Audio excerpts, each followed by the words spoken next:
Hello, Barivdzes, Salam, Gamarjuba. My name is Shalo Papuashvili. Since 2017, I'm the team leader of the GIZ Legal and Justice Reform program in Georgia.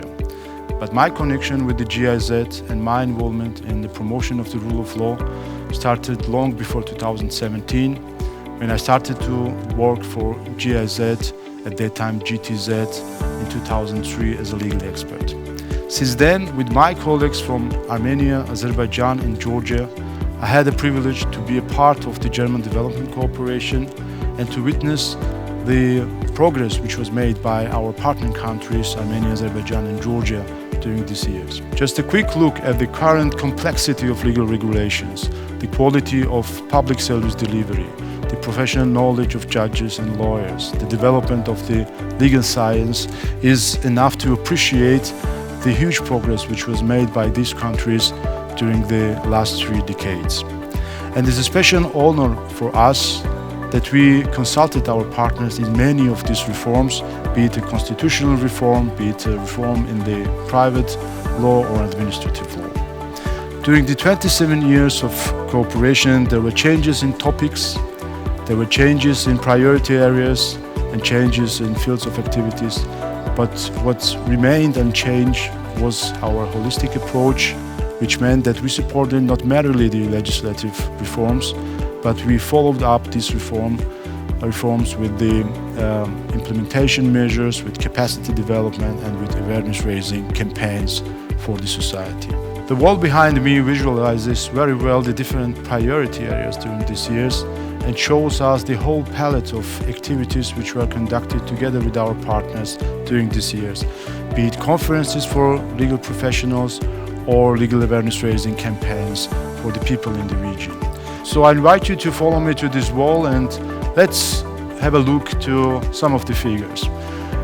One of our projects we are proud about is our regional network Transformation Lawyers, with 179 participants in this network.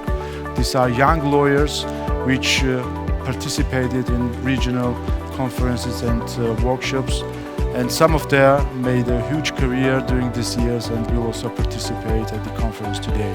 As for our other regional fields of activities, regional conferences which were conducting during these years, 100 different kinds of conferences, roundtables or workshops with up to 3,000 participants, 30% of which were women.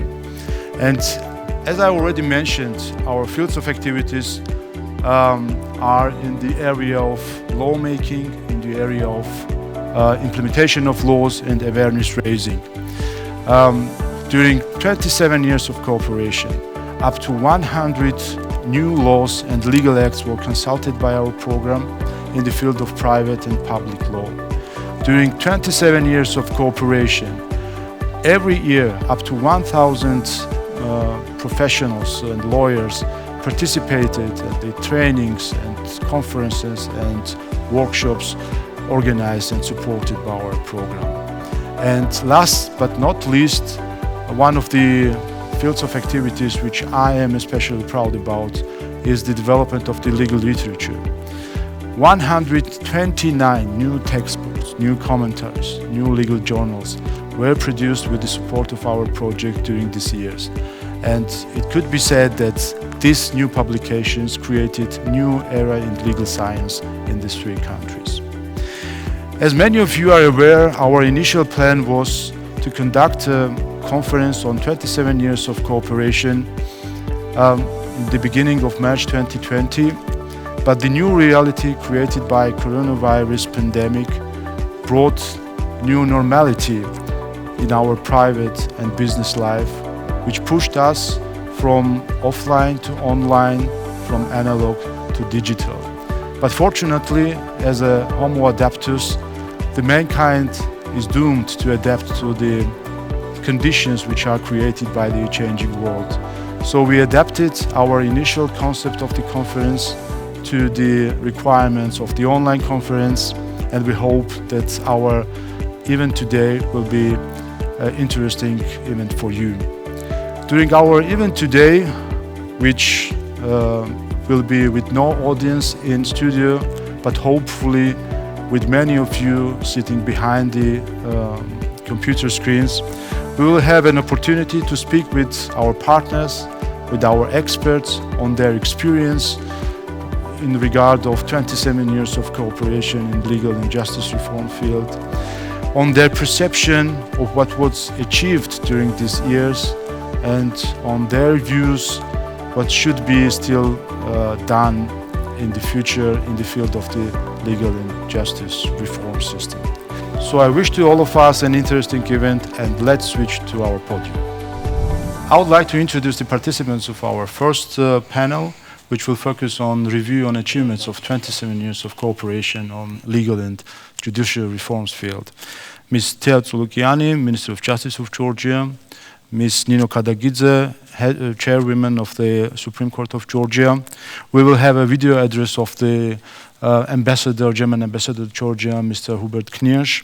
We will have also the video address of Ms. Kristina Grigoryan, Deputy Minister of Justice of Armenia, and Mr. Elchin Khalafov, Director of the Justice Academy of Azerbaijan. So we will open our first block with the video address of the German Ambassador to Georgia, Mr. Hubert Knirsch. Ministers, ladies and gentlemen, for 27 years, GIZ experts have been supporting judicial reforms, have been supporting the development of the rule of law in the South Caucasus countries. I can only speak about Georgia, but much will also be true about Armenia and Azerbaijan. Great progress has been achieved, not only in legislation, but also in the organization of judicial systems and in the day-to-day practice of administering the law. We have found strong partners, and we have seen how they became ever stronger. At the same time, we all know that the strongest efforts are still needed to carry on these reforms to achieve an ever more perfect rule of law. Truly spoken, these efforts are never over. They remain a continuous task in every country. Every state expects its citizens to obey the law, its letter and its spirit. The state needs the citizens to form an active society, to contribute to economic and cultural progress. Citizens, in turn, expect of their states that they can rely on the correctness and the impartiality of judicial rulings. This is what gives force to law. GIZ is ending its program of judicial reforms in the South Caucasus after 27 years. This is one of the longest standing programs in the history of German economic cooperation. Our partner countries continue their efforts, and the efforts continue of every judge, every attorney, everyone who is engaged in teaching and researching law. And so important are the efforts also of the media, which have to report and to explain judicial matters to the public as a matter of continuous general education. We wish our partners never-ending energy and continued strong progress. I wish to thank everybody who was engaged in this program over the last 27 years. Best wishes to our partner countries. Germany and the EU will continue to support your efforts. Thank you. Kalvaton Tea, ბატონმა ელჩმაც ბრძანა, რომ სამართალ მართლმსაჯულების პროგრამა იყო ერთ-ერთი ყველაზე ხანგრძლივი პროგრამა გერმანიის მთავრობის მიერ განხორციელებული, არა მხოლოდ საქართველოში, ალბათ მსოფლიო მასშტაბითაც. 27 წელი გრძელდებოდა ეს პროგრამა. როგორ შეაფასებდით თქვენ გერმანიასა და საქართველოს შორის სამართალ და მართლმსაჯულების სფეროში თანამშრომლობის ამ 27 წლიან გამოცდილებას? როგორია თქვენი პირადი გამოცდილება ამ თანამშრომლობის? პირველ რიგში მინდა ყველას მოგესალმოთ, მივესალმო ქალბატონ თავმჯდომარეს, საქართველოს უზენაესი სასამართლოს, მივესალმო ბატონ ელჩს. მოგესალმოთ თქვენ, ვინც ჩვენთან ერთად იყავით ამ პროექტის და პროცესის მონაწილეები რეფორმებში ჩართულნი. ძალიან მნიშვნელოვანია ითქვას ჩემი აზრით, რომ ეს თანამშრომლობა არ არის მნიშვნელოვანი მხოლოდ იმიტომ, რომ ყველაზე დიდხანს გრძელდებოდა. ეს თანამშრომლობა არის ძალიან მნიშვნელოვანი ასევე იმიტომ, რომ ეს თანამშრომლობა არ იყო მხოლოდ თანამშრომლობისთვის, ჩვენ ყოველთვის თაობების მანძილზე ვიყავით ორიენტირებული შედეგზე. მეწილად მხვდა პატივი, რომ 8 წელი მე ხელმძღვანელად დღემდე ბოლო 8 წლის განმავლობაში საქართველოს იუსტიციის სამინისტროსთვის და რა თქმა უნდა, როგორც თქვენც აღნიშნეთ, ძალიან კონკრეტული პირადი გამოცდილებებიც მაქვს ჩვენს გერმანელ პარტნიორებთან, ექსპერტებთან თანამშრომლობის და სანამ ამ ძალიან მნიშვნელოვან გამოცდილებას შევეხები, მინდა მადლობა გადაუხადო იმ იუსტიციის მინისტრებს, ვინც 90-იან წლებში სათავეებთან იდგა, პრაქტიკულად ნულიდან არაერთი კერძო სამართლის მიმართულებით საქართველოს კანონის თუ კანონქვემდებარე აქტის შექმნისა.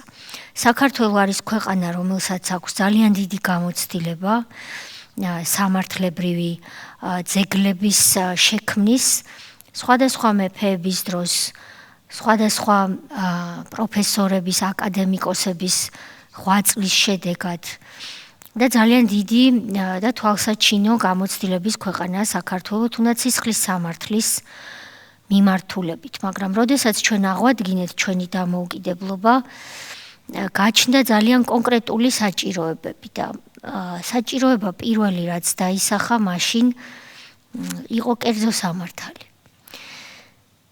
ამიტომ მადლობა მინდა უთხრა ყველა იმ მინისტრს, იქნებოდნენ ესენი ბატონი თედონინიძე, ბატონი ჯონი ხეცურიანი თუ დღეს უკვე საქართველოსთან არჩეული მოსამართლე ადამიანის უფლებათა ევროპულ სასამართლოში ბატონი ლადო ჭანტურია, ვინც დასაბამი მისცა სწორ თანამშრომლობას. ბოლო 8 წლის მანძილზე, რა თქმა უნდა, ჩვენ ახალი გამოწვევები ჰქონდა, საბედნიეროდ საქართველოს ბოლო 8 წლის მანძილზე არ ჰქონდა ის გამოწვევები, რაც 90-იან წლებში, მაგრამ გამოწვევები იყო მწვავე.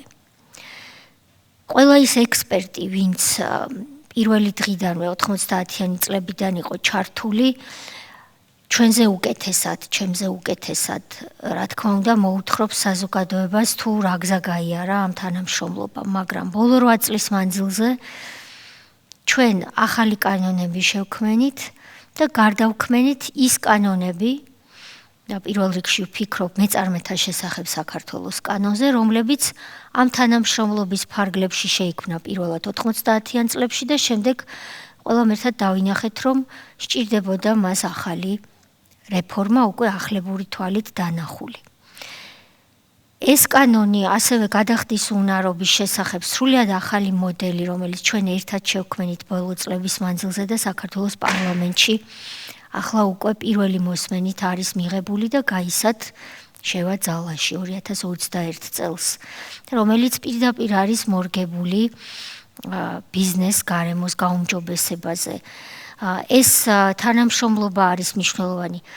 მაგრამ თუ კი მართლაც პირადი გამოცდილების შესახებაც უნდა ვისაუბრო ცოტა უფრო ემოციურად, მე გამოვყოფდი ბოლო წლების მანძილზე სპორადული მიწის რეგისტრაციის რეფორმას.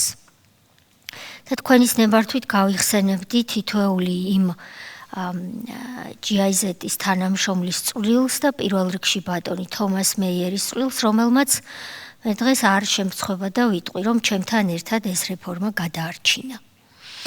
როდესაც ჩვენ შევქმნით ამ პროექტის მიღმა იუსტიციის სამინისტროში სპორადული რეგისტრაციის რეფორმის ფუნდამენტური ცვლილებების მატარებელი საქართველოს კანონის პროექტი, ამ კანონის პროექტს გაუჩნდა სხვადასხვა ოპონენტი, მათ შორის დონორებში, მათ შორის არასამთავრობო ორგანიზაციებში, რომლებმაც თქვეს, რომ არა სპორადული რეგისტრაცია სასოფლო-სამეურნეო მიწების არ უნდა იყოს ქვეყნის პრიორიტეტი, ჯერ პრიორიტეტი უნდა იყოს სისტემური რეგისტრაცია.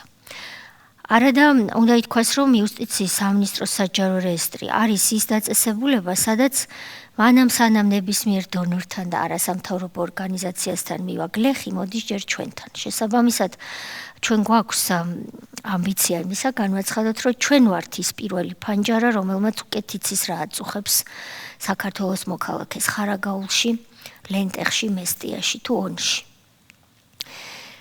ამიტომაც ჩვენ ვამბობდით, რომ ეს არ უნდა იყოს ერთი პრიორიტეტი მეორეს წინააღმდეგ, ორივე უნდა იყოს პრიორიტეტი. როდესაც ჩვენ ეს რეფორმა წარვადგინეთ საქართველოს პარლამენტში, ოპონენტებმა ამ რეფორმის სთხოვეს თავისი მოსაზრება სწორედ იმ ტრადიციულ პარტნიორს იუსტიციის სამინისტროსი და კანონის და ქართული კანონის გულშემატკივარს, როგორც 27 წლის მანძილზე არის GIZ.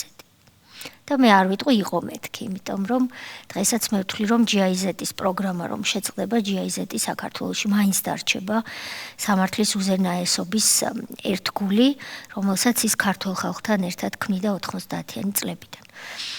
GIZ-მა და ბატონმა თომას მეიერმა ჩემთვის გასაკვირად დეტალებში შეისწავლა ეს კანონის პროექტი, რომელიც ამ პროგრამის ფარგლებში არ იყო შექმნილი და ეს არც იყო მისი და მათი ვალდებულება. შემდეგ ჩვენ შევხვდით და მე დამამახსოვრდა მისი ფრაზა, როდესაც მან მითხრა, რომ მართლაც არ მესმის, რატომ არ უნდა იყოს პრიორიტეტი ის, რაც საციცოცხლოდ მნიშვნელოვანია საქართველოს მოქალაქისთვის, რომელიც ცხოვრობს სოფლად. ეს ნეიტრალური მოსაზრება GIZ-ის რეფორმის შესახებ, რომელიც იუსტიციის სამინისტრომ წარადგინა, რა თქმა უნდა, იყო ძალიან დიდი წვლილი შეტანილი იმაში, რომ ეს რეფორმა ქცეულიყო კანონის პროექტი, ქცეულიყო კანონად. დღეს ჩვენ შეგვიძლია ვთქვათ, რომ სწორედ ამ ტიპის ერთგული თანამშრომლობის შედეგია ის, რომ საქართველოში მილიონზე მეტი სპორადული რეგისტრაციის შესახებ დარეგისტრირებული ნაკვეთია და რომ 3 წელიწადში საქართველო დაიფარება სრულად კადასტრით. ეს ერთი მაგალითი იმისთვის გავიხსენე, რომ ის რაც ხშირად თქვენთვისაც მithქვამ, საჯაროთაც ვთქვა 27 წლის თავზე. ბევრი დონორი ყავს საქართველოს. ბევრი გულშემატკივარი ყავს საქართველოში სამართლის უზენაესობის საკითხს, სასამართლოს რეფორმის გულშემატკივრებს ხომ პირდაპირ ვერ დათვლი. ჩვენი ქვეყნის ტერიტორიაზე უფრო მეტნი არიან, ვიდრე ცაში ვარსკვლავები, მაგრამ ძალიან ცოტა ერთგული პარტნიორი, რომელიც არა მხოლოდ გასწავლის, არამედ გისმენს. უფრო ხშირად ჩვენ ყვანან პარტნიორები, ვინც გვასწავლიან და ნაკლებად გვისმენენ. არადა მინისტრები მიდიან, მინისტრები მოდიან, ხელისუფლებები იცვლება, ჩვენ მოვიტანეთ ამ ხელისუფლების პირობებში თავისუფალი და სამართლიანი არჩევნები, შესაბამისად ეს ხელისუფლება არის დღეს და რა თქმა უნდა შეიძლება არ იყოს ხვალ, მით უმეტეს ეს ხელისუფლება არ იქნება იქ, სადაც არის 27 წლის თავზე და დღეს ჩვენ ვართ სხვა ხელისუფლება, ვიდრე იყო 27 წლის წინ, მაგრამ დარჩება მთავარი. GIZ-ის შესახებ დარჩება ჩემი აზრით ის, რომ ის ყოველთვის იყო არა რომელიმე ხელისუფლების ერთგული, არამედ ქართველი ხალხის ერთგული და აკეთებდა იმას, რაც სჭირდება ქართულ სახელმწიფოს და არა რომელიმე კერძო ინტერესს. ამიტომ მე მინდა მადლობა გითხრათ ყველას, ვინც იყავით 90-იანი წლებიდან ამ საქმეში ჩართულნი, მაშინ როდესაც არაერთი ჩვენთაგანი ჯერ კიდევ მოზარდი იყო და გვაჩუქეთ და მოგვეცით აი ეს ერთგულების შედეგი, რასაც ქვია ქართული კანონები, იქნება ეს კოდექსები, განვითარებული საკანონმდებლო ბაზა, ზოგადად კერძო სამართალში, თუნდაც ნოტარიატის მიმართულებით და თქვენის ნებართვით ყველა იმ გერმანელ ექსპერტს და პირველ რიგში ბატონ კნიპერს, რომელიც ალბათ ჩვენ მართლა ბავშვები რო ვიყავით უკვე საქართველოს კანონზე ზრუნავდა, უთხრა განსაკუთრებული მადლობა. და დავასრულო ჩემი სიტყვა სინანულით, მე შევეცადე, რაც ჩემს ხელთ იყო, გამეკეთებინა ყველაფერი, რომ ეს პროგრამა არ შეწყვეტილიყო, მაგრამ ალბათ გასაგებია, რომ 27 წელი ბევრია და გერმანელმა ხალხმა თავის ფინანსური რესურსი ახლა სხვა ტიპის რეფორმებისკენ უნდა მიმართოს საქართველოში, თუმცა იმ რეფორმებშიც, რა თქმა უნდა, იუსტიციის სამინისტრო დარჩება ჩართული, იმიტომ რომ საქართველოს მთავრობის წიაღში, როდესაც იქნება კანონის პროექტები, რა თქმა უნდა, იუსტიციის სამინისტროს თავისი წამყვანი სიტყვა ეკუთვნის. კიდევ ერთხელ დიდი მადლობა და გისურვებთ უკვე ახალი რეფორმების მიმართულებებით იმავე ტიპის წარმატებას, რაც დღემდე 67 წლის განმავლობაში GIZ საქართველოში ჰქონდა. უღმესი მადლობა ქალბატონო თეა, ასეთი პოზიტიური შეფასებისთვის ჩვენი საქმიანობის და ასეთი თბილი სიტყვებისთვის. იუსტიციის სამინისტრო 27 წლის განმავლობაში იყო უცვლელი პოლიტიკური პარტნიორი სამართალ მართლმსაჯულების რეფორმის პროგრამის და ყველა წარმატება, რაც ჩვენ პროგრამას ჰქონდა, ეს არის ამავე დროს ჩვენი პარტნიორის დამსახურება ამ წარმატებების თვითონ პროგრამის და ასევე ჩვენი იმედი გვაქვს, რომ ჩვენი პარტნიორის იუსტიციის სამინისტროს წარმატებაში ჩვენც გარკვეული წვლილი შევიტანეთ. So our next video address will be from Christina Grigorian, the Deputy Minister of Justice of Armenia, and she's also the member of the alumni network, Transformational Lawyers, which I mentioned in the beginning of this conference. So let's have a look at this video. Madam Minister, Your Excellencies, colleagues and friends, I would like to thank for invitation to participate in this important event. We are living in challenging times now, and I hope that you and your loved ones are safe and healthy. I'm particularly delighted to be part of this event, which marks the 27 years of cooperation on legal and judicial reforms in the South Caucasus. I used to be cooperating with this project over recent 7 years in my different capacities. But I should note with gratitude that the Deutsche Gesellschaft für internationale Zusammenarbeit has been supporting the Armenian institutions in the government, the National Assembly, courts, the Justice Academy, as well as universities with legal assistance programs for decades now. Having been at the origins of legal reforms in Armenia for more than 20 years, the GIZ legal program has an invaluable contribution to the reforms implemented in my country, with excellent expertise and advice of German experts, exchange of good practices, as well as with the professionalism and dedication of the program's country team here in Armenia. The greatest guarantee of the success of the GIZ legal program was its responsible and comprehensive approach vis-à-vis the entire processes, from the development of the legislation to its implementation, followed by the preparation of guiding professional materials, as well as capacity building through awareness and various trainings of professionals. Importantly, the legal program has been very active in recent years in strengthening the legal profession and relevant education. We all know how crucial the quality legal education is for ensuring the solid and sound legal traditions and culture in a state. I risk to be out of my time to list every achievement that has been gained within this program, but to continue with naming a few.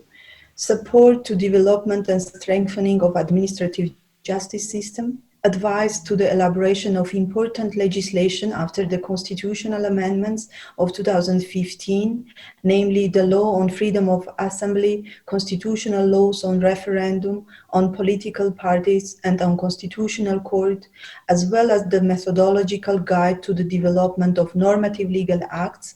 Also, systemic support to continuous professional development of judges, lawyers, public servants, as well as awareness and training of journalists. After the peaceful Velvet Revolution in 2015, Armenia is heading a new chapter of comprehensive reform agenda, building on what has been achieved so far and further strengthening the rule of law, human rights, and democracy. I would like briefly name the main pillars of our reform agenda. Colleagues, Last October, the government launched a comprehensive strategy and action plan on legal and judicial reforms aimed at strengthening the independence, impartiality, and effectiveness of justice system via effective and reliable integrity and property checks of judges, prosecutors, and their candidates.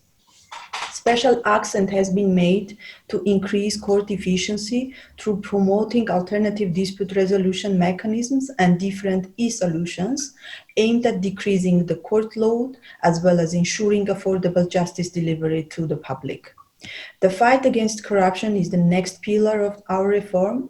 In October 2019, the government adopted a comprehensive strategy and 3-year action plan which sets the architecture of national anti-corruption institutional framework, conceptualizing effective exercise and synergy of preventive, investigative, and punitive powers in fighting against corruption. Important issues such as mechanism for stolen asset recovery, strengthening of whistleblower protection, disclosure of beneficial owners of legal entities, including media, are conceptualized in the strategy. Human rights protection is predominant and horizontal priority for us. In December last year, the government adopted the National Human Rights Strategy and 3-year action plan, targeting enhanced torture prevention, effective anti-discrimination policy, protective and preventive mechanism for tackling domestic violence, and ensuring gender equality. The reform of law enforcement is another important direction of institutional changes in Armenia. This April, the government approved police reform strategy and action plan. The goal is to transform Soviet-style police into a technically sophisticated and reputable system with high integrity. We're building a system sustainable to modern challenges and also to create an image of a new police officer which complies with democratic values. Over the course of implementation, we are in close dialogue with our partners, such as the Ministry of Justice of Georgia, through structured legal forums organized almost annually. To this end, let me emphasize another comparative advantage of the GIZ legal program, its regional nature, which has ensured close cooperation and exchange of expertise in justice sphere at the level of South Caucasian countries. This contributed to enrichment of our bilateral and multilateral cooperation networks with partner countries. Distinguished colleagues, once again, on behalf of Armenian government, I express our sincere gratitude to GIZ for its long-standing support and valuable contribution to Armenia's reform process. I thank you for the attention. I would like to thank Ms. Grigorian for her words and estimation of our work, and especially for underlining the regional approach of our program and mentioning the good cooperation between the Ministries of Justice of Armenia and Georgia. Kalbatono Nino. ალბათ არ შევწდებით თუ ვიტყვიოთ თქვენ ერთ-ერთი მოსამართლეთაგანი ხართ, რომელსაც ყველაზე ხანგრძლივი გამოცდილება აქვს GIZ-ის სამართლისა და მართლმსაჯულების რეფორმის პროგრამასთან ურთიერთობის როგორც მოსამართლეს, ახლა როგორც უზენაეს სასამართლოს თავმჯდომარეს, როგორ შეაფასებთ თქვენ ამ ურთიერთობას, თქვენი პირადი გამოცდილებიდან გამომდინარე და ასევე სასამართლოს სისტემის გადმოსახედიდან. ბატონო შალვა, პირველ რიგში მოგესალმებით კიდევ ერთხელ ქალბატონ თეას მივესალმები გერმანიის ელჩს და დამცრე საზოგადოებას, ყველას მადლობას ვუხდი ამ პროცესში მონაწილეობისთვის და პირადად გიხდით მადლობას იმისთვის, რომ მომეცა შესაძლებლობა გადამეხადა მადლობა იმ ორგანიზაციისთვის, რომელსაც ყოველგვარი პათეტიკის გარეშე ჩემი ქვეყნის ქართული მართლმსაჯულების და ქართული სამართლის განვითარებაში ისტორიული წვლილი შეიტანა. ჩემთვის როგორც იმ ადამიანისთვის, რომელიც ჯერ კიდევ 1994 წლიდან აკვირდება ამ პროცესებს, 27 წლიანი თანამშრომლობის დასკვნით კონფერენციაში მონაწილეობა არ არის მხოლოდ საქართველოს უზენაეს სასამართლოს თავმჯდომარის პოზიციიდან გაცხადებული მადლიერება.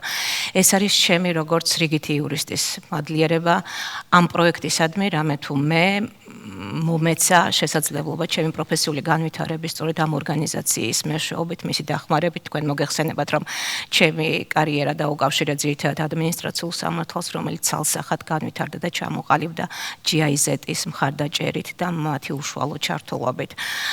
თვლი რომ ქვეყნის განვითარების ისტორიაში და ამ პროცესში GIZ-ის მიერ მოწოდებული დახმარება იყო იმდენად უშუალო და იმდენად უხმაურო, რომ ხშირ შემთხვევაში ალბათ გვავიწყდებოდა ჩვენი აღფრთოვანება, ჩვენი მადლიერება ამ ორგანიზაციის მიმართ ხმამაღლა გაგვეცხადებინა. თუმცა ვფიქრობ, რომ ისტორიას აქვს ბევრად უფრო მყარი მეხსიერება და როგორც ქართულ ხალხს არ დავიწყებია პირველი რესპუბლიკის დროს გერმანიის მხარდაჭერა, არ დავიწყებია ის, რომ 1991 წელს გერმანია იყო პირველი ქვეყანა, ვინ ჩვენი დამოუკიდებლობა აღიარა და ცნოდა. 1992 წელს უკვე საელჩო გახსნა თბილისში, ასევე არ დაივიწყებს იმას, რომ ქართული სამართლის რეფორმა დაიწყო საქართველოში სწორედ გერმანელი ხალხის დახმარებით.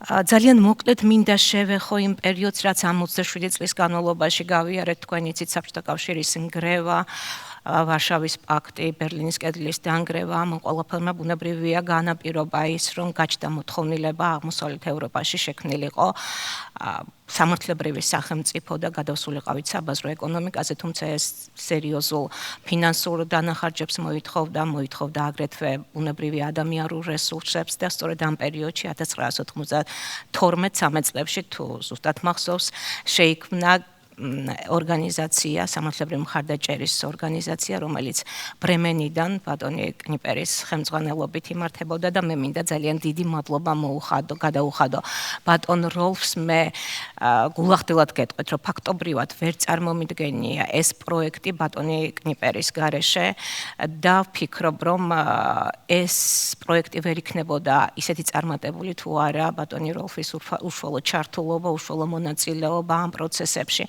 მე ვიცი, რომ აუცილებლად ვიღაც გამომრჩება, მაგრამ მაინც მინდა პერსონალურად დავასახელო ის ადამიანები, რომლებმაც ძალიან დიდი წვლილი შეიტანეს ჩემი ქვეყნის მარცხაჯულების განვითარებაში. ესენი არიან ბატონები პროფესორები გერდ ვინტერი, ჰელმუტ ჰაინრიხსი, ჰაინრიხ შნიტკერსი, ელენ ბესტი, იორგ ბევენდორფი, ხაინ ბიოლინგი, პეტერ ლუტრინგჰაუზი, იოჰან მემელი, უმბახი.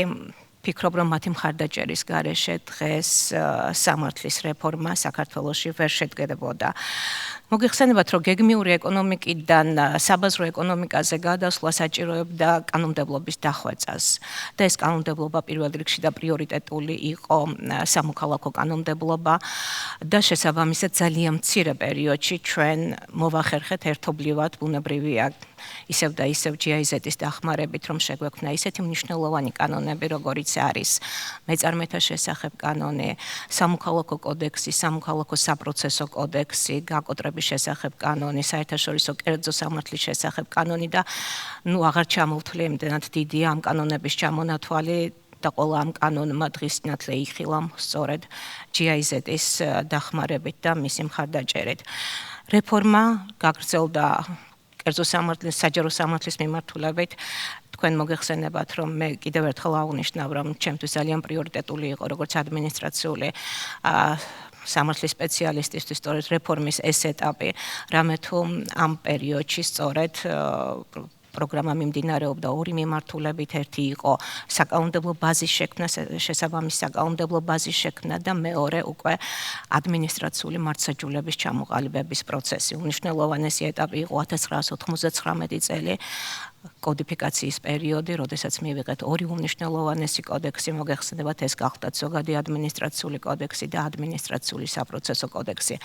ამრიგად ჩვენ მივიღეთ ორი უმნიშვნელოვანესი მომენტი ამ პერიოდში, როდესაც შევქმნით ორი ძალიან სერიოზული კოდექსი და ამავდროულად საფუძველი ჩაუყარეთ ადმინისტრაციული მართლმსაჯულების განხორციელების პროცესს.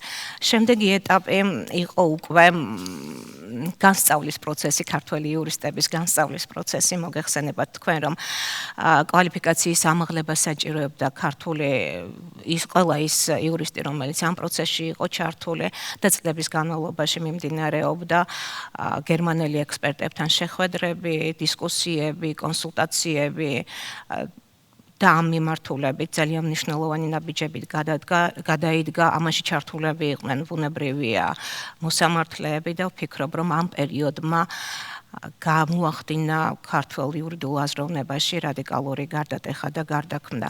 მე ასევე არ მინდა გამომჩეს ეგრეთ წოდებული სამხრეთ კავკასიური ინიციატივა, რომელშიც ჩემი ინფორმაციით უშუალოდ იყო ჩართული გერმანიის ეკონომიკური განვითარებისა და თანამშრომლობის მინისტრი ქალბატონი ჰაიდემარია ვიჩორიკცოელი, რაც ბილეტარული პროექტების პარალელურად მულტილატერალური პროექტების განხორციელებას და თანაბარ მიდგომას გულისხმობდა სამივე ქვეყნის მიმართულებით, ეს გახდათ საქართველო, სასონხეთი და აზერბაიჯანი. ვფიქრობ, ამ პროცესში საქართველომ მიიღო საინტერესო პარტნიორისა და გეოპოლიტიკური მასპინძლის და შეიძინა გეოპოლიტიკური მასპინძლის სტატუსი.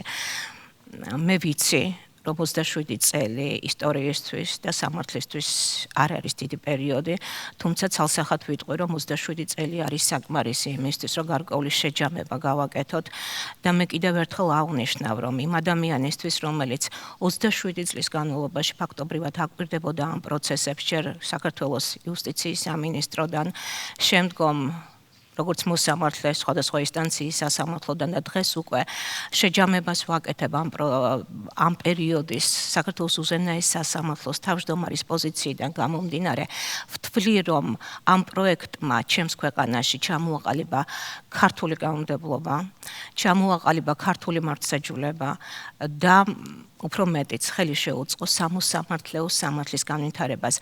შედეგად ჩვენ მივიღეთ ის, რომ გვაქვს დღეს გერმანულ კანონმდებლობაზე ორიენტირებული კანონები, გვაქვს განსწავლული იურისტები, გვაქვს პროგრამები, რომელიც ფაქტობრივად გერმანული სტანდარტების მიმართაც სასწავლო პროგრამები მაქვს მხედველობაში, გერმანული სტანდარტების შესაბამისად იმართება და ასე შემდეგ. ალბათ ყველაფრის ჩამოთვლა ძალიან ძნელია, რაც ამ ორგანიზაციამ ჩემი ქვეყნის მართლმსაჯულების და ჩემი ქვეყნის კანონმდებლობის განვითარების თვალსაზრისით გააკეთა. მე ვწუხვა, რომ ეს პროექტი დასრულდა. ჩემი გულწუხილი არის ძალიან გულწრფელი, თუმცა ვფიქრობ, რომ წარსული გვავალდებულებს და ეს არ იქნება დასასრული.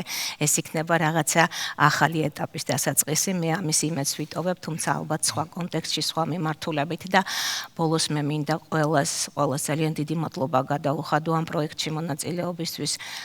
პირველ რიგში გერმანელ ხალხს, მერე ყველა იმ თანამშრომელს, რიგითი თანამშრომლიდან დაწყებული ექსპერტებით დამთავრებული, ვინც ამ პროცესებში უშუალოდ იყო ჩართული და მონაწილეობდა. მე კიდევ ერთხელ ვიტოვებ იმედს, რომ ეს პროექტი რაღაც გარკვეული სახეცვლილებით ან სხვა მიმართულებით აუცილებლად განვითარდება. მადლობა ყველას ამ დიდი სამუშაოსთვის და მადლობა თქვენს ბატონო შალვა, რომელიც წლების განმავლობაში ამ პროექტში იყავით აქტიურად ჩართული.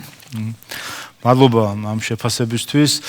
თქვენს ქალბატონმა გრიგორიანმაც ახსენა ადმინისტრაციული სამართალი და მართლაც გერმანიის განვითარების თანამშრომლობაში ადმინისტრაციული სამართლის განვითარებას ერთ-ერთი წამყვანი როლი ეჭირა როგორც საქართველოში, ისე სომხეთში და ასევე აზერბაიჯანში და ამ სამივე ქვეყანაში ადმინისტრაციული მართლმსაჯულების თანამედროვე გაგებით დამკვიდრება გარკვეულწილად არის დაკავშირებული გერმანიის თანამშრომლობასთან და გერმანიის მთავრობის პროგრამებთან და ამ კუთხით რა თქმა უნდა მნიშვნელოვანია ასევე თქვენი პირადი ღვაწლიც როგორც მოსამართლის, ვინაიდან ადმინისტრაციული მართლმსაჯულება ეს ის მიმართულებაა, რომელიც ქმნის კარგ მმართველობას საბოლოო ჯამში და ეს სტანდარტებს რომელთაც უნდა მისდევდეს ხელისუფლება. კიდევ ერთხელ მადლობა ასეთი კარგი ჩვენ მივდივართ ხელისცეცებით ამ ეტაპზე, პირველ ეტაპზე უფრო სწორედ, მაგრამ გერმანელი ექსპერტების დახმარებით შევძელით საკმაოდ ბევრი ვფიქრობ ამ მიმართულებით. მადლობა ამ შეფასებისთვის. So our next video address will be by Elchin Khalafov, the rector of the Justice Academy of Azerbaijan and one of our long-standing partners. Yaxşı, onda başlayıram. Hörmətli konferans iştirakçıları, xanımlar və cənablar, ilk növbədə sizi Azərbaycan heyəti adından salamlayır və ağır pandemiya şəraitinə baxmayaraq əvvəlcə planlaşdırılmış bu konferansın video formatda təşkilinə görə Almaniya Beynəlxalq Əməkdaşlıq Cəmiyyətinə və Gürcüstan tərəfinə öz dərin minnətdarlığımı bildirirəm. Cənubi Qafqaz respublikaları dövlət müstəqilliyini bərpa etdikdən dərhal sonra 1991-ci ildən məhkəmə islahatlarının həyata keçirilməsinə başlamışdır. Lakin hüquqi və iqtisadi islahatlar yolu gənc ölkələrimiz, o cümlədən Azərbaycan Respublikası üçün heç də asan olmamış, xalqımızın qətiyyəti nəticəsində biz bir çox sınaqları və çətinlikləri dəf etmişik. Cənubi Qafqazda baş verən hərbi münaqişələr Azərbaycandan yan keçməmişdir.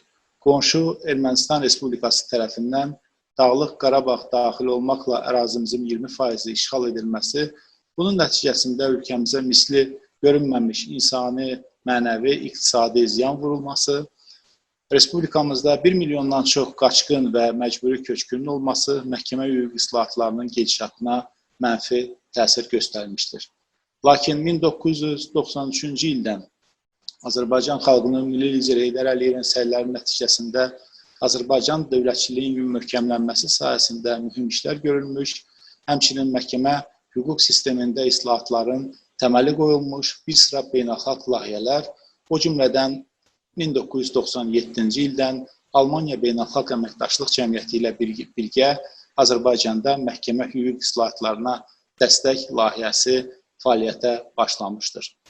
Qeyd etmək lazımdır ki, tarix üçün çox qısa müddətdə ölkəmizin məhkəmə və hüquq sistemi demokratik prinsiplərə əsaslanaraq və bazar iqtisadiyyatının tələblərinə uyğun tamamilə yenidən qurulmuş, müasir 3 pilləli məhkəmə sistemi yaradılmış, ixtisaslaşdırılmış məhkəmələr, o cümlədən inzibati və kommersiya məhkəmələri fəaliyyətə başlamışdır. Məhkəmə hüquq şurası haqqında xüsusi qanunun qəbul edilməsi ədalət mühakiməsinin səmərəliliyinin artırılmasında mühüm rol oynamışdır.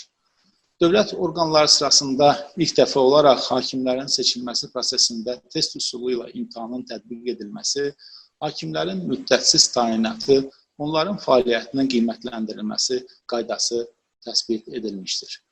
Korrupsiya hallarının qarşısının alınması məqsədi ilə qanunvericiliyə əsasən hakimlər tərəfindən vətəndaşların qəbulu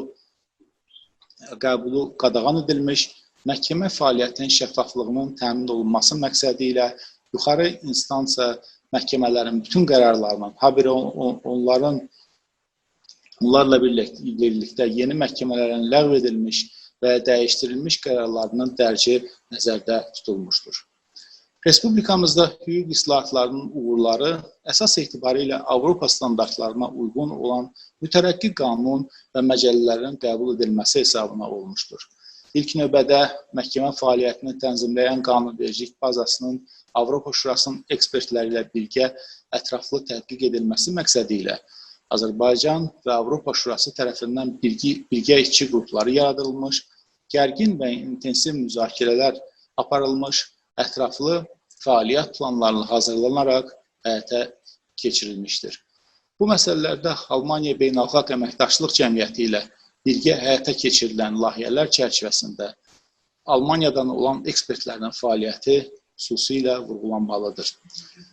Biz tərəfindən ekspert qismində cəlb edilmiş görkəmli alimlər, nüfuzlu praktiki mütəxəssislər ölkəmizdə qanun layihələrinin hazırlanması və ekspertizası, hüquq tətbiq etmə fəaliyyəti sahəsində Almaniya təcrübəsinin öyrənilməsi, digər hüququ maarifləndirmə və təcrübə mübadiləsi səfərlərinin təşkili sahəsində fəal iştirak etmişlər. Gizin ekspertlərinin inzibati icraatı haqqında qanun, inzibati prosessual məcəllələrin yazılması sahəsində zəhmətlərini xüsusi vurğulanmalıdır. Həmçinin onlar mülki məcəlləyə və mülki prosessual məcəlləyə çoxsaylı əlavələr və dəyişikliklər barədə qanun layihələrinin hazırlanmasında fəal iştirak etmişlər. Giz Azərbaycan dövlət qurumları, o cümlədən Ədliyyə Nazirliyi ilə həyata keçirilən layihələr çərçivəsində məhkəmə təcrübəsindən irəli gələn aktual məsələlərə həsr edilmiş hüquqi maarifləndirmə tədbirlərinin Ədliyyə Akademiyasında hakimliyə namizədlər, hakim, təlimçi hakim hazırlığı, çoxsaylı təlim tanışlıq səfərlərinin təşkili sahəsində xüsusi fəallıq göstərərək daim Azərbaycanda keçirilən məhkəmə hüquq islahatlarının dəstəkçisi olmuşdur.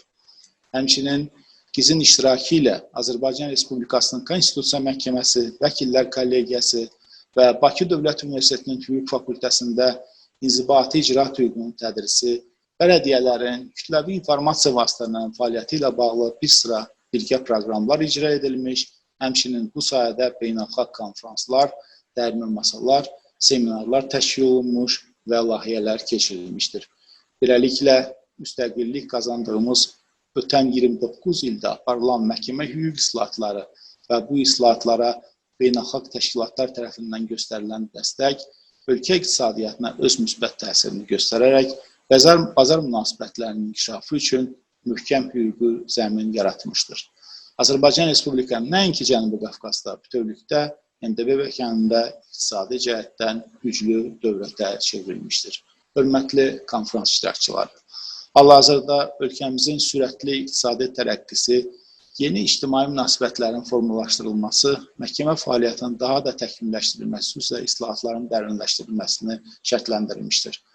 Müasir dövrün çağırışları ilə ayaqlaşan və insan haqlarının qorunmasında məhkəmə fəaliyyətinin böyük əhəmiyyət verən Azərbaycan hökuməti məhkəmə sisteminin beynəlxalq norma və prinsiplərinə uyğun daha da təkmilləşdirilməsi ilə bağlı ardıcıl tədbirləri həyata keçirir. Bununla əlaqədar Azərbaycan Respublikasının Prezidentinin 3 aprel tarixli məhkəmə hüquq sistemində islahatların dərinləşdirilməsi haqqında fərmanı ədliyyə və məhkəmə fəaliyyətinin gələcək inkişafı üçün yol xəritəsi olmuş, sahibkarların hüquqlarının məhkəmədə müdafiəsinin gücləndirilməsi sahəsində mühüm müddalar nəzərdə tutmuşdur. Fərman çərçivəsində ədalət mühakiməsinin səmərəliliyinin artırılması, məhkəmə hakimiyyətinin müstəqilliyinə əlavə təminatların müəyyən olunması nəzərdə tutan 40-dan çox qanun layihələrinin hazırlanmış və qəbul edilmişdir. Azərbaycan Respublikasının Ədliyyə Nazirliyi məhkəmə hüquq islahatlarının başladığı dövrdən bugünə kimi bu proseslərin aktiv iştirakçısı olmuş, hal-hazırda da bu sahəyə aid normativ sənədlərin hazırlanmasında və icrasında fəal iştirak edir. Hazırda ölkəmizdə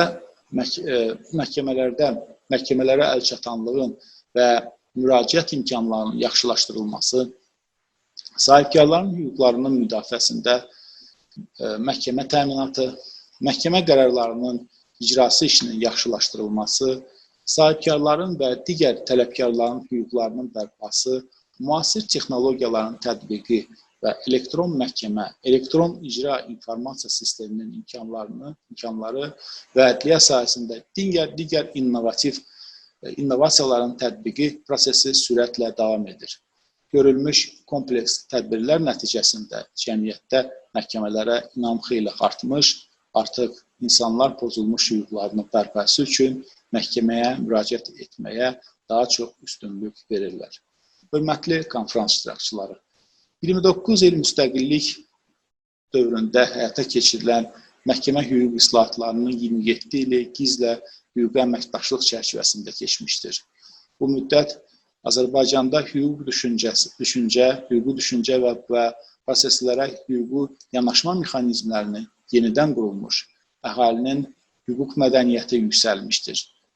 Bu bizim bilgə nailiyyətimizdir.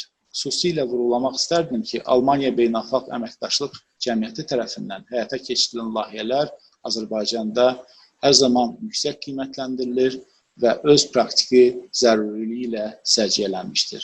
Bizə Azərbaycanda göstərilən səmərəli fəaliyyətinə görə öz minnətdarlığımızı bildirir, onun regionunda keçirəcəyi digər hüquqi layihələri maraqla qarşılayacağıq. Çıxışımın sonunda mən konfransın gedişatına uğurlar və maraqlı diskusiyalar arzu edirəm. Diqqətinizə görə təşəkkür edirəm. I would like to thank Mr. Khalafov for his appreciation of the work of German international cooperation, especially in the field of the development of laws, in professional development of lawyers, as well as awareness raising amongst the society. To sum up our cooperation for 27 years in the field of the legal and judicial reform, we created a short video which is some kind of visualization of beginning of this cooperation and its development. So we have now the opportunity to watch this video.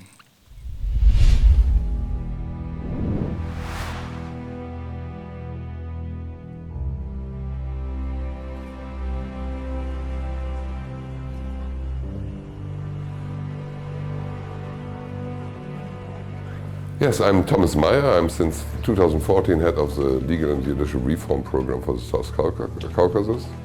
But I am already since 1996 involved in legal reforms in former socialist states. And in fact, Georgia was my second mission in 1996. I remember very well. It was still the post office where you had the phone calls to the foreign countries which you had to announce in advance. Project started with Georgia, and this was shortly after the breakdown of the Soviet Union. It was clear that those countries need a proper legal framework for institutions they didn't have before. And one of the main institutions in that respect is property and contracting. Before in socialist countries everything was ruled by the state. You had a plan to fulfill as a business entity, and with a market-oriented society you need a totally different legal framework on that. A legal framework is only text and books, but these texts and books have to be written. And those texts and books can't be written by foreign experts. It has to be written by the local judicial community. დაიშალა თუ არა საბჭოთა კავშირი, დამოუკიდებლობის მიღების შემდეგ საქართველო აღმოჩნდა სერიოზული კითხვის წინაშე. რა მიმართულებით განეხორციელებინა მას სამართლის რეფორმა. შეიქმნა სახელმწიფოს შექმნა სხვადასხვა კომისიები, დარგობრივი კომისიები, მათ შორის ერთ-ერთი ყველაზე მნიშვნელოვანი კომისია იყო სამოქალაქო კოდექსის შექმნის კომისია, რომელსაც სათავეში ჩაუდგა პროფესორი სერგო ჯორბენაძე. მან გვერდით შემოიკრიბა ქართველი და გერმანელი პროფესორები და დაიწყო სამოქალაქო კოდექსის შექმნაზე მუშაობა. ერთ-ერთი მთავარი ხერხემალი იყო გერმანული სამართალი, ჰარმონიზირებული ევროპული სამართალი, დასავლური კოდექსების, ასე ვთქვათ, ღირებულებებს დაეფუძნა ქართული სამოქალაქო კოდექსი. 2008 թվականի հունվարի 1-ից Հայաստանի Հանրապետությունում հիմնադրվեց Հայաստանի Հանրապետության վարչական դատարանը։ Ընդ որում ասեմ, որ մինչև վարչական դատարանի հիմնումը մենք բավականին երկար գործունեություն ենք ծավալել համագործակցության տեսանկյունից Գերմանիայի միջազգային համագործակցություն կազմակերպության հետ եւ աշխատանքներ են տարվել վարչարության հիմունքների եւ վարչական վարույթի մասին օրենքի ստեղծման, նախագծման, ինչպես նաեւ վարչական դատավարության օրենսգիրքի ստեղծման նախագծման ուղղությամբ։ Եվ բավականին կարճ ժամանակահատվածում 12 տարում վարչական արդարադատությունը կարողացավ ձեռք բերել բավականին մեծ հեղինակություն, ինչպես իրավաբանական հանրության, այնպես էլ հասարակության լայն շրջանակներում։ Եվ այստեղ շատ մեծ է դերը Գերմանիայի կառավարության օժանդակության առումով, քանի որ այդ ամենը, որ մենք այդ հաջողություններ ունեցանք, հնարավոր եղավ մեր գերմանացի գործընկերների, դատավոր գործընկերների եւ իրավաբան գիտնականների հետ միասին։ One element you have to know not only law is under development, also the projects supporting the legal and judicial reforms are under development. And when you see in the very first stage that was on legislative actions by the legal community, but shortly after that it becomes clear there must be a strong component on training of legal practitioners, in particular judges, notaries, attorneys, but also public clerks in those respects. მახსენდება, როდესაც სტუდენტი ვიყავი, თითქმის არ არსებობდა ქართულ ენაზე სამართლებრივი ლიტერატურა, რაც ძალიან გვირთულებდა სწავლის პროცესს და შემდგომ უკვე პროფესიული განვითარების გზაზე, ჩემი პროფესიული განვითარების კვალდაკვალ შეიქმნა არაერთი ძალიან ღირებული ნაშრომი, როგორც თარგმანები გერმანულენოვანი ლიტერატურიდან, ისე ქართულ ენაზე შექმნილი ნაშრომები. მნიშვნელოვანი არის ის, რომ ეს ლიტერატურა ხელმისაწვდომი არის ასევე ელექტრონულ ფორმატში და მე როგორც ლექტორი ასევე ხშირად ვთავაზობ ხოლმე სტუდენტებს როგორც ძირითადი, ისე დამხმარე ლიტერატურის სახით. ვიცით, რომ მართლმსაჯულების განვითარების ერთ-ერთი ასპექტი არის სწრაფი მართლმსაჯულების ეფექტური მექანიზმების და ინსტრუმენტების დანერგვა. ამ კუთხით სასამართლოს ძალიან დაეხმარა სამართალწარმოების ელექტრონული პროგრამის შექმნა, განსაკუთრებით საქმეთა სიმრავლის პირობებში ეს არის ძალიან მნიშვნელოვანი, იმიტომ რომ თუნდაც საქმის მოძებნა, როდესაც გვჭირდება საქმიდან რაღაც დოკუმენტის მოძიება, ძალიან რთული არის მატერიალური ფორმით ამის გაკეთება, საკმაოდ დიდ დროსაც მოითხოვს ხოლმე საქმის მოცულობიდან გამომდინარე, ეს ძალიან მარტივად შეიძლება რამდენიმე წამში გაკეთდეს ელექტრონული პროგრამის საშუალებით. ჩემთვის GIZ-ის მმართველის როლი არის ფასდაუდებელი ჩემი პროფესიული განვითარების გზაზე. მოსამართლედ დანიშნვის დღიდან დღემდე და ალბათ ასეც დარჩება მომავალში.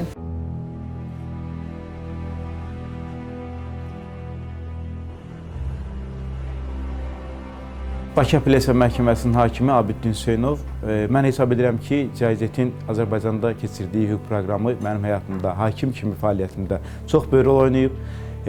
Çünki GIZ-in həyata keçirdiyi təlimlər həqiqətən də Azərbaycanda yeni hakimlərin formalaşmasında və eyni zamanda təlimçi hakimlərin formalaşmasında çox böyük töhfə verib.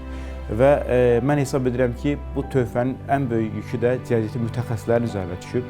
Çünki məhz GIZ mütəxəssislərinin Azərbaycan qanunvericiliyini yaxşı bilməsi onların bu təlimləri daha yüksək səviyyədə həyata keçirməsinə və təlimlərin daha faydalı olmasına xüsusilə töhfə verir. Գերմանական GIZ կազմակերպության հետ ֆակուլտետը վերջին տարիներին իրականացրել է մի շարք ծրագրեր, որոնք շատ կարևոր են եղել մեր ուսումնական գործընթացի կազմակերպման համար, սակայն ես կուզեի առանձնացնել դրանցից ամենակարևորը, դա վարչական դատավարություն առարկայի ներդրումն էր ուսումնական պլան, որին նախորդեցին դրան համապատասխան նյութերի նախապատրաստումը, այն է առարկայական ծրագրի, խնդրագրքի և դասագրքի պատրաստման ուղղված աշխատանքներ, որոնք ավարտում ենք այս տարի և հաջորդ տարվանից առարկան կներդրվի արդեն մեր ուսումնական պրոցեսում. It's totally clear that another issue was the approach of state institutions with regard to citizens, because so far that was clearly categorization as a subordination of citizens to the state, and to modernize that approach, that citizens are the clients of a service provider, the state as a service provider, that was a total new idea. So far there was a term like administrative law in old Soviet legal terminology, but that was more or less offenses against administrative orders. So it was part of the criminal law and not a part of a service law for citizens. And with the new administrative codes, general administrative codes, it was clearly defined how a state has to act when it does something what touches the citizens. To be honest, when we look for the legal communities, not only in Georgia, also in Armenia, also in Azerbaijan, they reached in the meanwhile a level which could be taken as an example for proper development in those countries. GIZ təşkilatının dəstəyi ilə Azərbaycanda ən aktual məsələlərdən biri olan məişət zorakılığının qarşısının alınması və uşaq hüquqlarının qorunması ilə bağlı təlim seminarlar keçirilmişdir. Məişət zorakılığı ilə bağlı yerli icra hakimiyyətlərində gender zorakılığı və uşaqlara qarşı zorakılıq üzrə monitorinq qruplarından görüşlər keçirildi və bu görüşlərdə monitorinq qrupunun üzvlərinə qanunun icra mexanizmləri, təcrübədə mövcud olan boşluqlarla bağlı izahatlar verilmiş, tövsiyələr verilmişdi. Eyni zamanda uşaq hüquqlarla bağlı da valideynlərə, uşaqlarla işləyən mütəxəssislərə çox geniş təlimlər keçirilmişdir və bu təlimlərin xüsusi əhəmiyyəti var idi.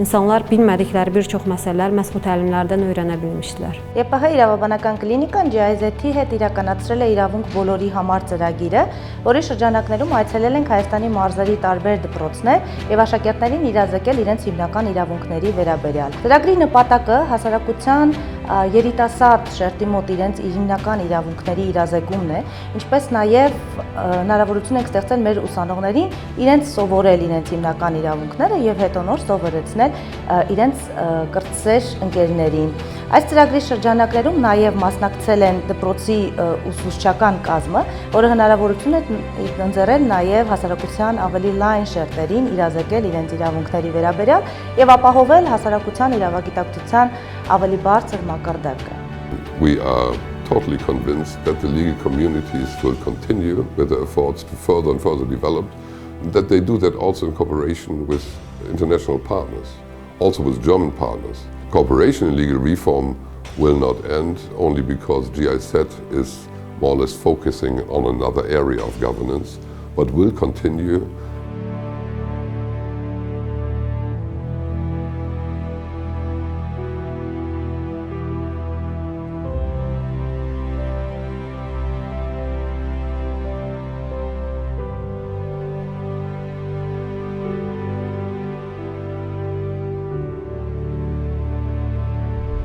After this emotional video, I would like to thank all participants of the first session, Ms. Grigoryan in Armenia, Mr. Khalafov in Azerbaijan, Ambassador Knirsch, and of course, Minister Tsulukiani and Chairwoman Kadagidze for your participation at this conference, and first of all, for the years of the fruitful cooperation with GIZ. Thank you very much. Our next speaker is a person with the most versatile experience with the German international cooperation and the GIZ. He was an internal expert of the GIZ Legal and Justice Reform project in Georgia, and long-standing international expert of GIZ in many countries, and a political partner of the project in his capacity as the Minister of Justice and later as the Chairman of the Supreme Court of Georgia. Therefore, his estimation of 27 years of cooperation is most valuable for us.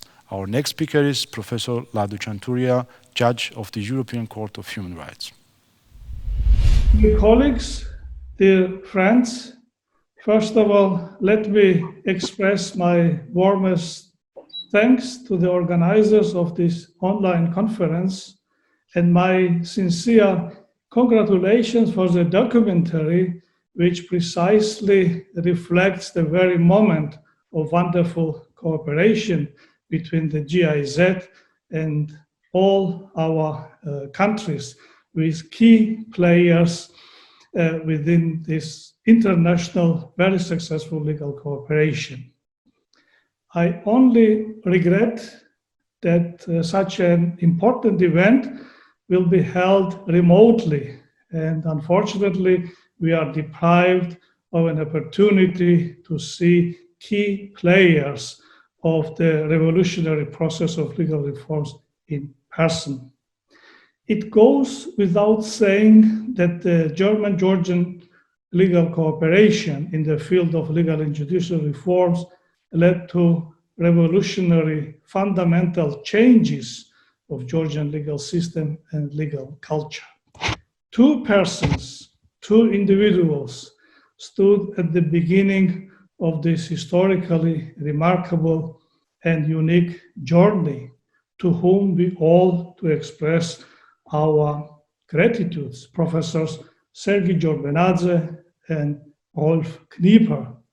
I would consider them founding fathers of the German-Georgian legal cooperation.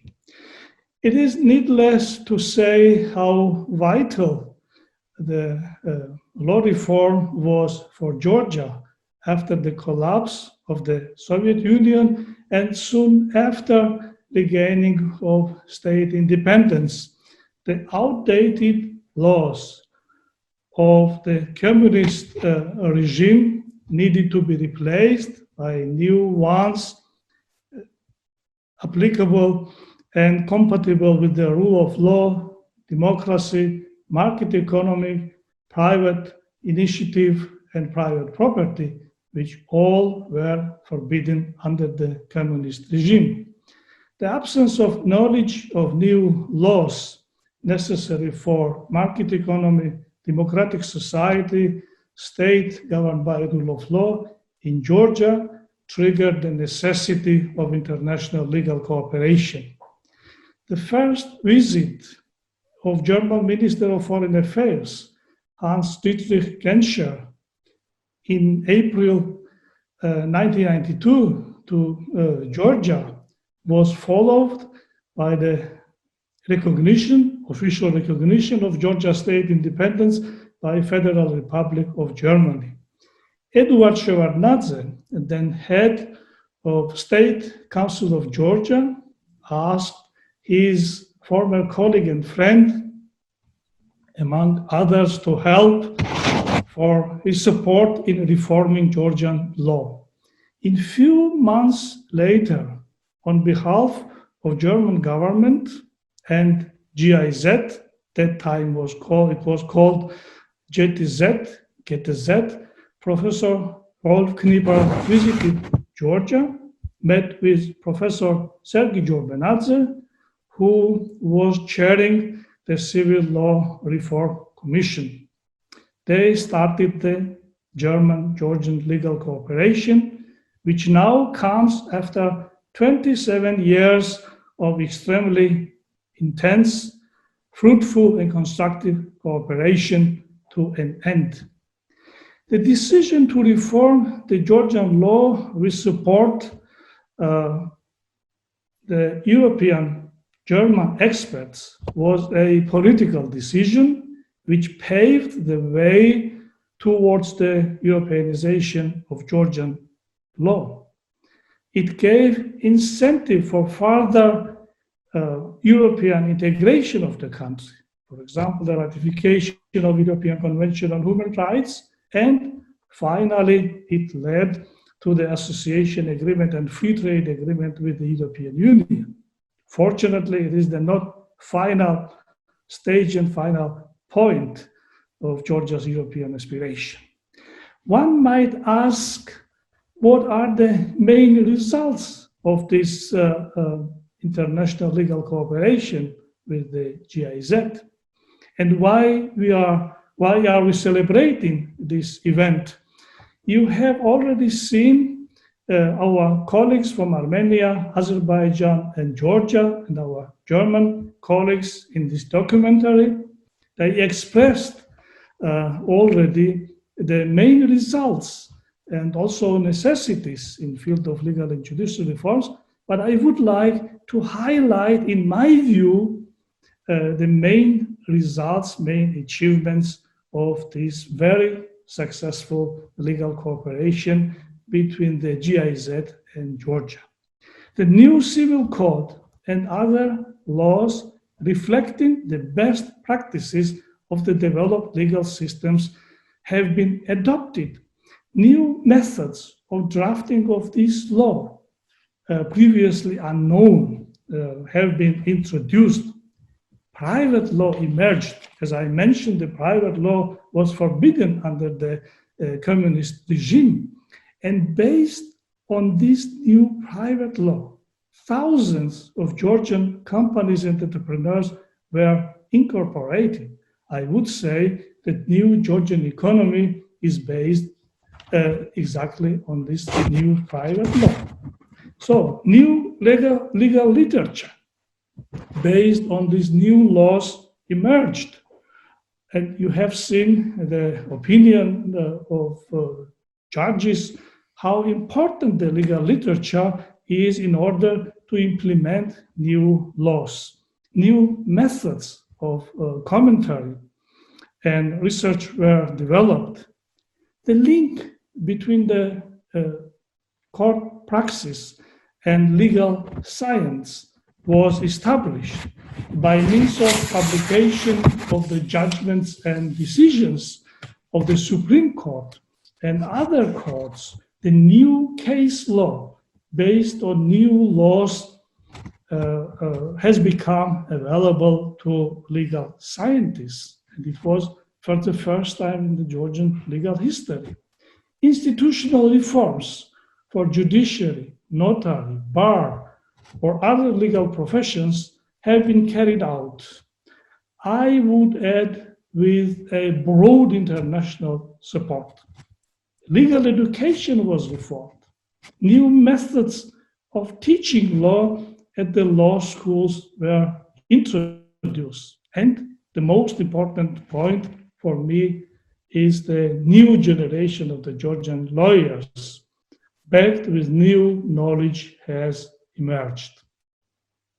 At the same time, Georgian lawyers have received an opportunity to study abroad and benefit from the international legal cooperation.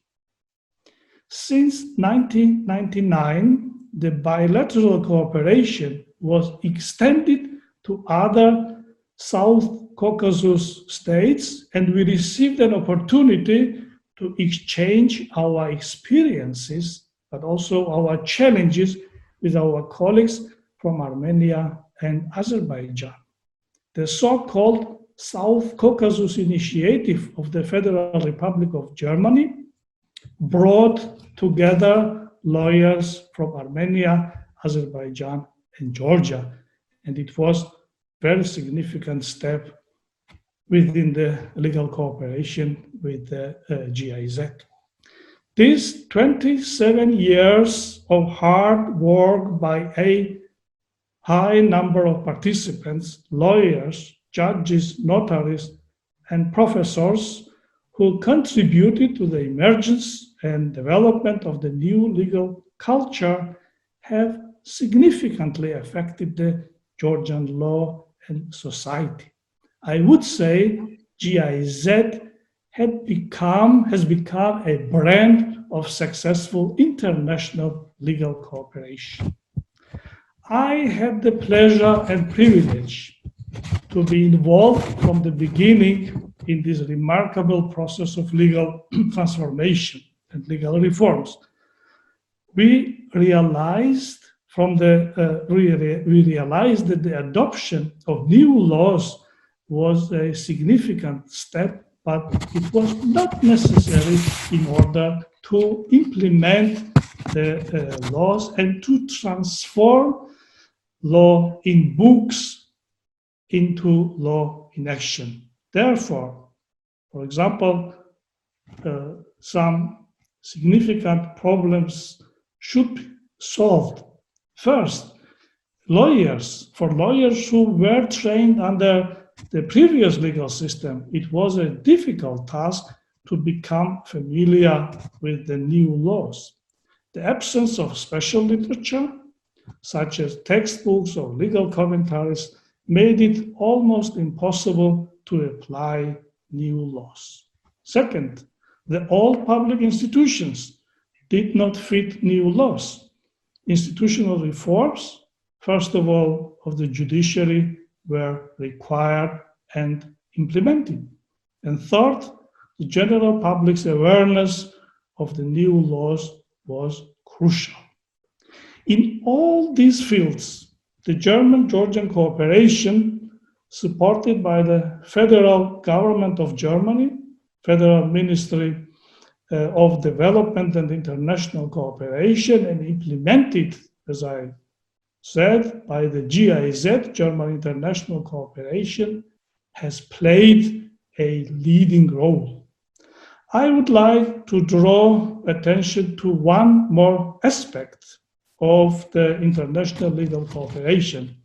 This is the coordination of the activities of the multiple donor organizations.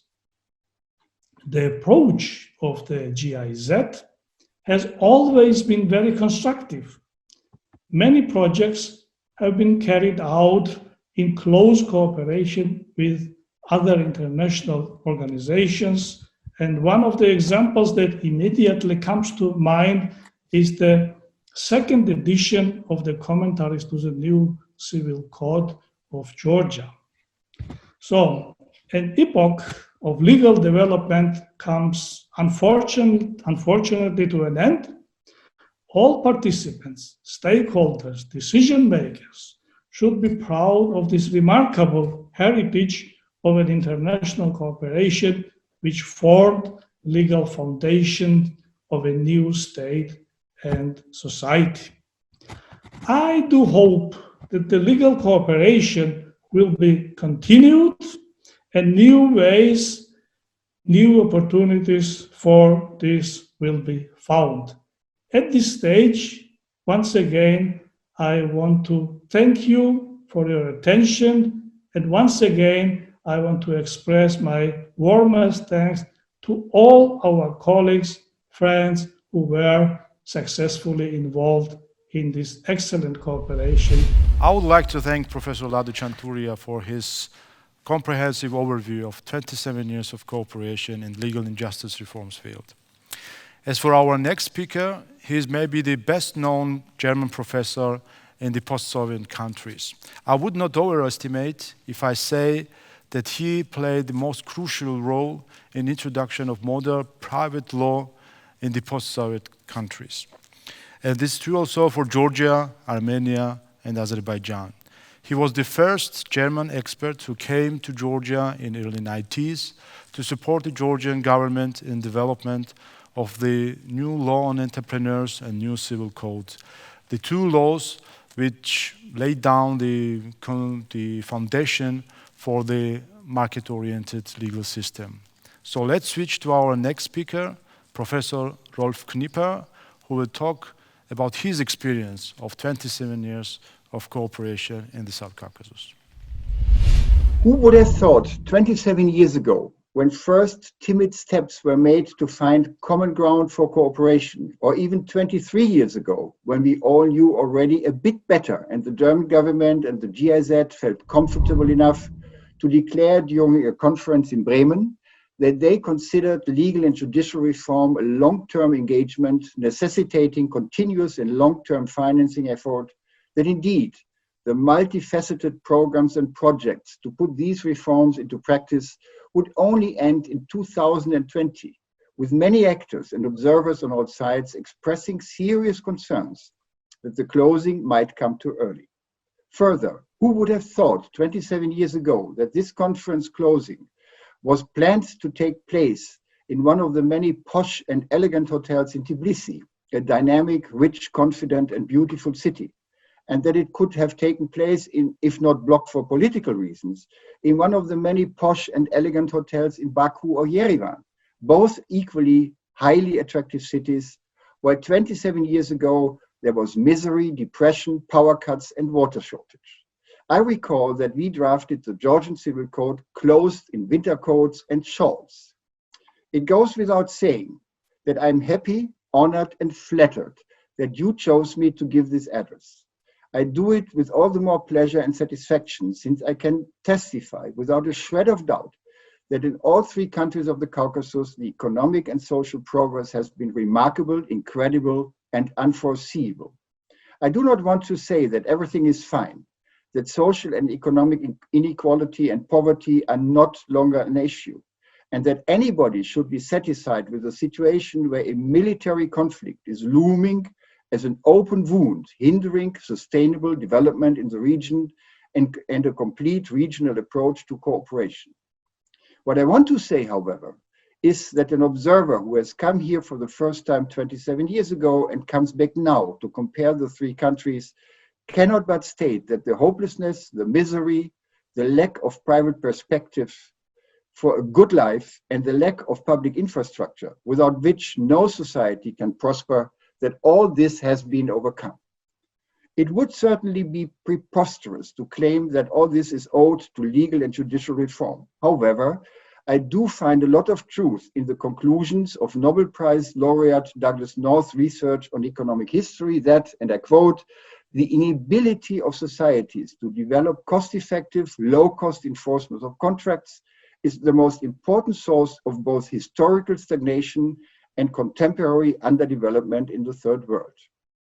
Systematic codification, as created in the Caucasus, is a public good, freely available to everybody, fostering certainty and trust, and thus reducing transaction costs.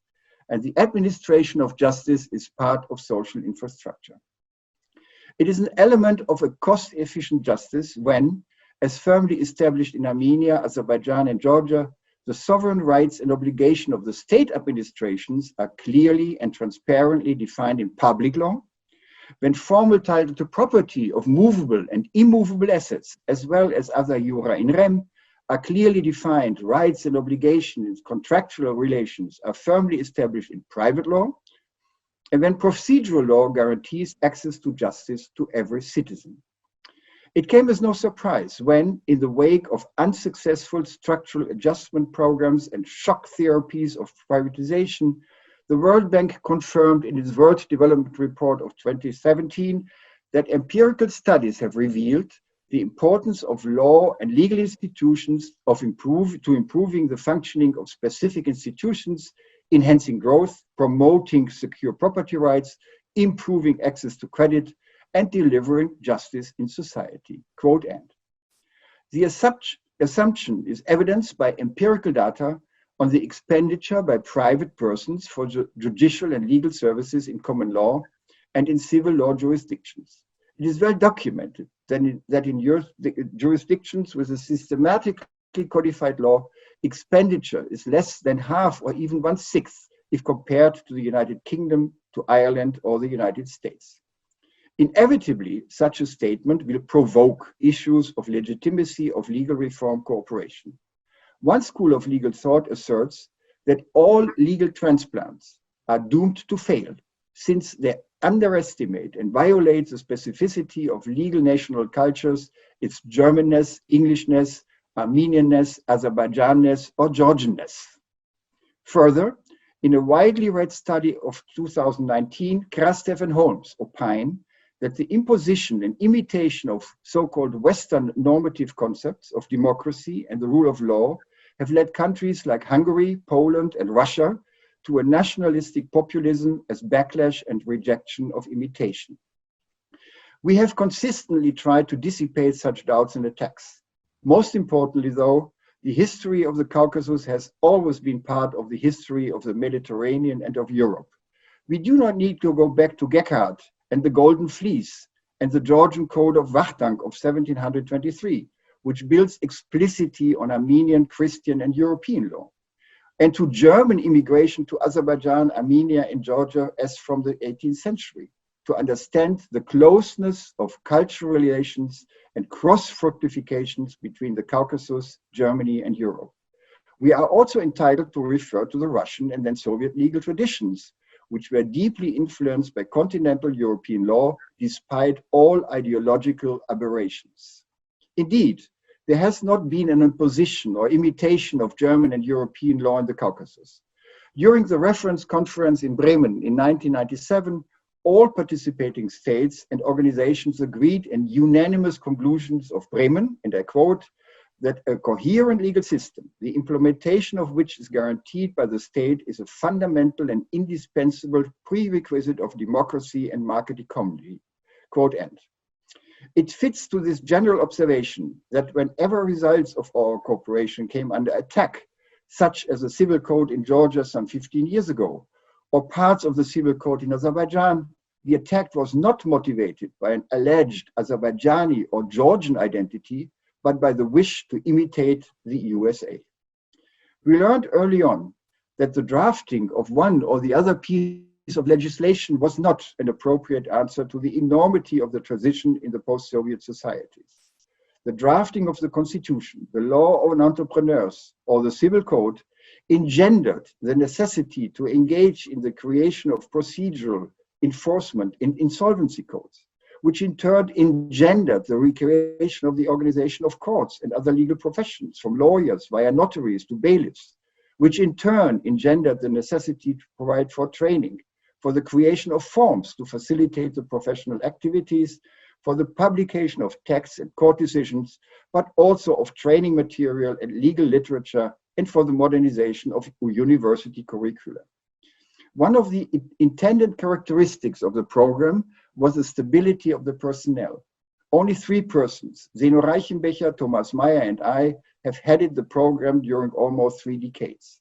And Vartan Porosyan remained the pillar of stability in Armenia, while Lado Chanturia, Zulkhan Gamkhelidze, and Shalva Papuashvili secured continuity in Georgia, and Aydin Suleimanli and Elchin Yusuf did the same in Azerbaijan.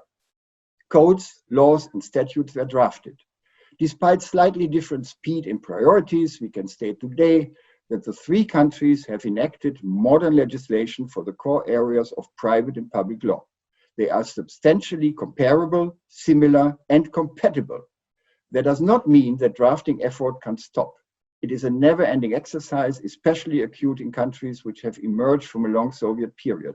As examples, the project continues until now to support the reform of company law in Azerbaijan and Georgia and the drafting of amendments to the civil code in all 3 countries.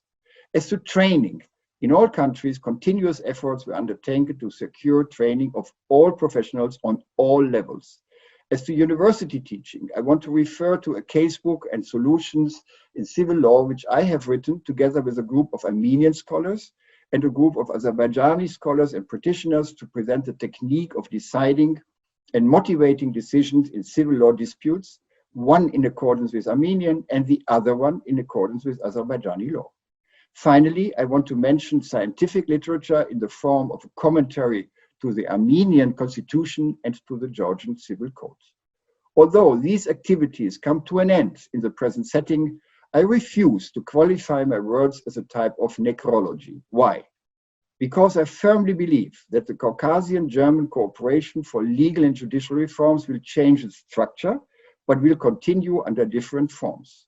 The basis for this belief is my conviction that the corpus of codified law has reached a degree of maturity, and the institutions practicing law in one way or another, the state administration, the judiciary, the law faculties, and the professional associations have reached a degree of professional competence and sophistication that new forms of cooperation will emerge at eye level. I want to give some examples. First, the commentaries and casebooks I have mentioned have been supported by GIZ, but much of the input in substance has been contributed by Armenian, Azerbaijani, and Georgian authors. Nothing hinders them to make this their own profitable affair, as it is in Germany and other countries, and continue publishing new editions which can be sold on the market. Second, the GIZ has not turned its back to law. The new program, which is headed by Christoph Bayer, will certainly concentrate on local government, but has a heavy component of regulatory policy is unavoidable. Third, in his recent article, Die Ausdehnung des europäischen Privatrechts, Lado Chanturia has correctly pointed out that the association agreement between Georgia and the EU will intensify the process of Europeanization of your Georgian law, which has started in the 1990s with the GIZ project. Without wanting to be political, I assume that both Armenia and Azerbaijan will continue their assimilation into the European legal system.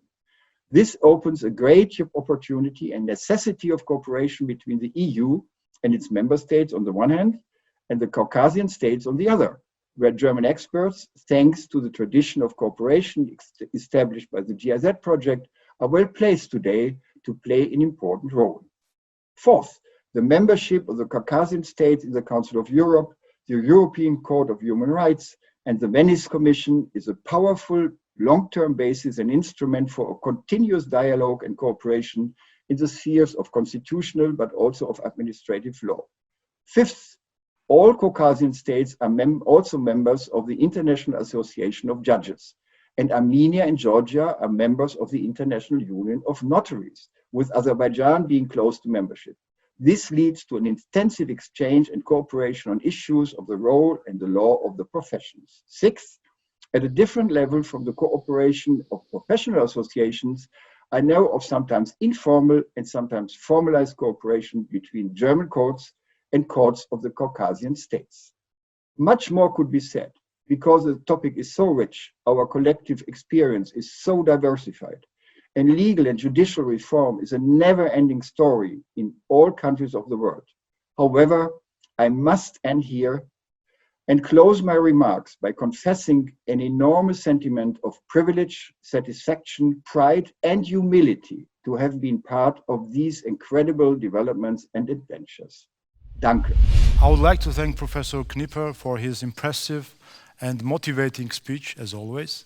And I would like to thank him for his engagement in development of legal and justice system in Armenia, in Azerbaijan, and in Georgia. Thank you very much. As for our conference, we will meet in the second session. During the 27 years of cooperation, the GIZ Legal and Justice Reform Program supported the partners in different fields. Besides traditional support in lawmaking process in private and public law, the German government supported its partner in development of the new fields and introduction of the new tools. As an example, introduction of the regulatory impact assessment, development of e-governance and e-justice, introduction of the Agenda 2030 goals in policymaking, and strengthening of parliamentary oversight.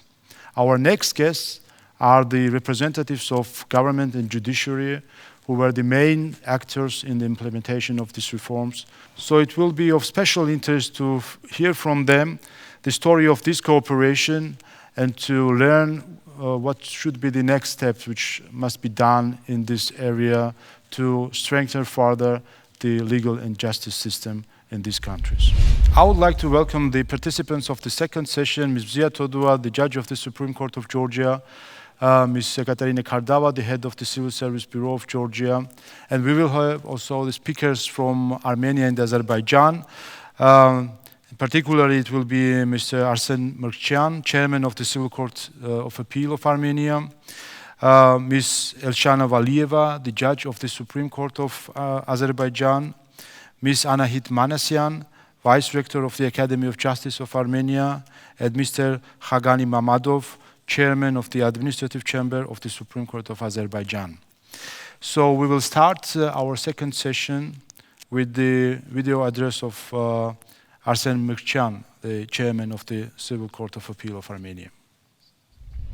Բարև ձեզ, ողջունում եմ Գերմանական համագործակցության ծրագրի ամփոփիչ կոնֆերանսի մասնակիցներին։ Նախ թույլ տվեք շնորհակալություն հայտնել Գերմանական համագործակցության ծրագրի ամփոփիչ կոնֆերանսին մասնակցելու համար։ Գերմանական համագործակցության ծրագիրը կարծում եմ կա եւ կմնա կարևորագույն հարթակներից մեկը, որտեղ ոչ միայն քննարկվում են մտքեր ու գաղափարներ, այլ նաեւ դրանց շատերը կյանքի են կոչվել եւ դրա պատումները մենք այսօր վայելում ենք։ Հայաստանում իր գործունեությունը սկսելով 1990 թվականներին Գերմանական համագործակցության ծրագիրը իր առջև բազմաթիվ նպատակներ է դրել եւ ես ցանկանում եմ կարեւորել այն, որ այդ նպատակները չիրականացվեցին ուղղակի ծրագրային որոշակի կատարողականներ ապահովելու միջոցով, այլ դրանք դարձան այն կարևորագույն հարթակը Գերմանական համագործակցության ծրագիրը այն կարևորագույն հարթակներից մեկն էր, որտեղ մենք ունեցանք իրապես գաղափարների քննարկում, կատարվեց բազմաթիվ աշխատանքներ եւ մենք որպես Հայաստանի շահառուները, Հայաստանի քաղաքացիները ունեցանք բավականին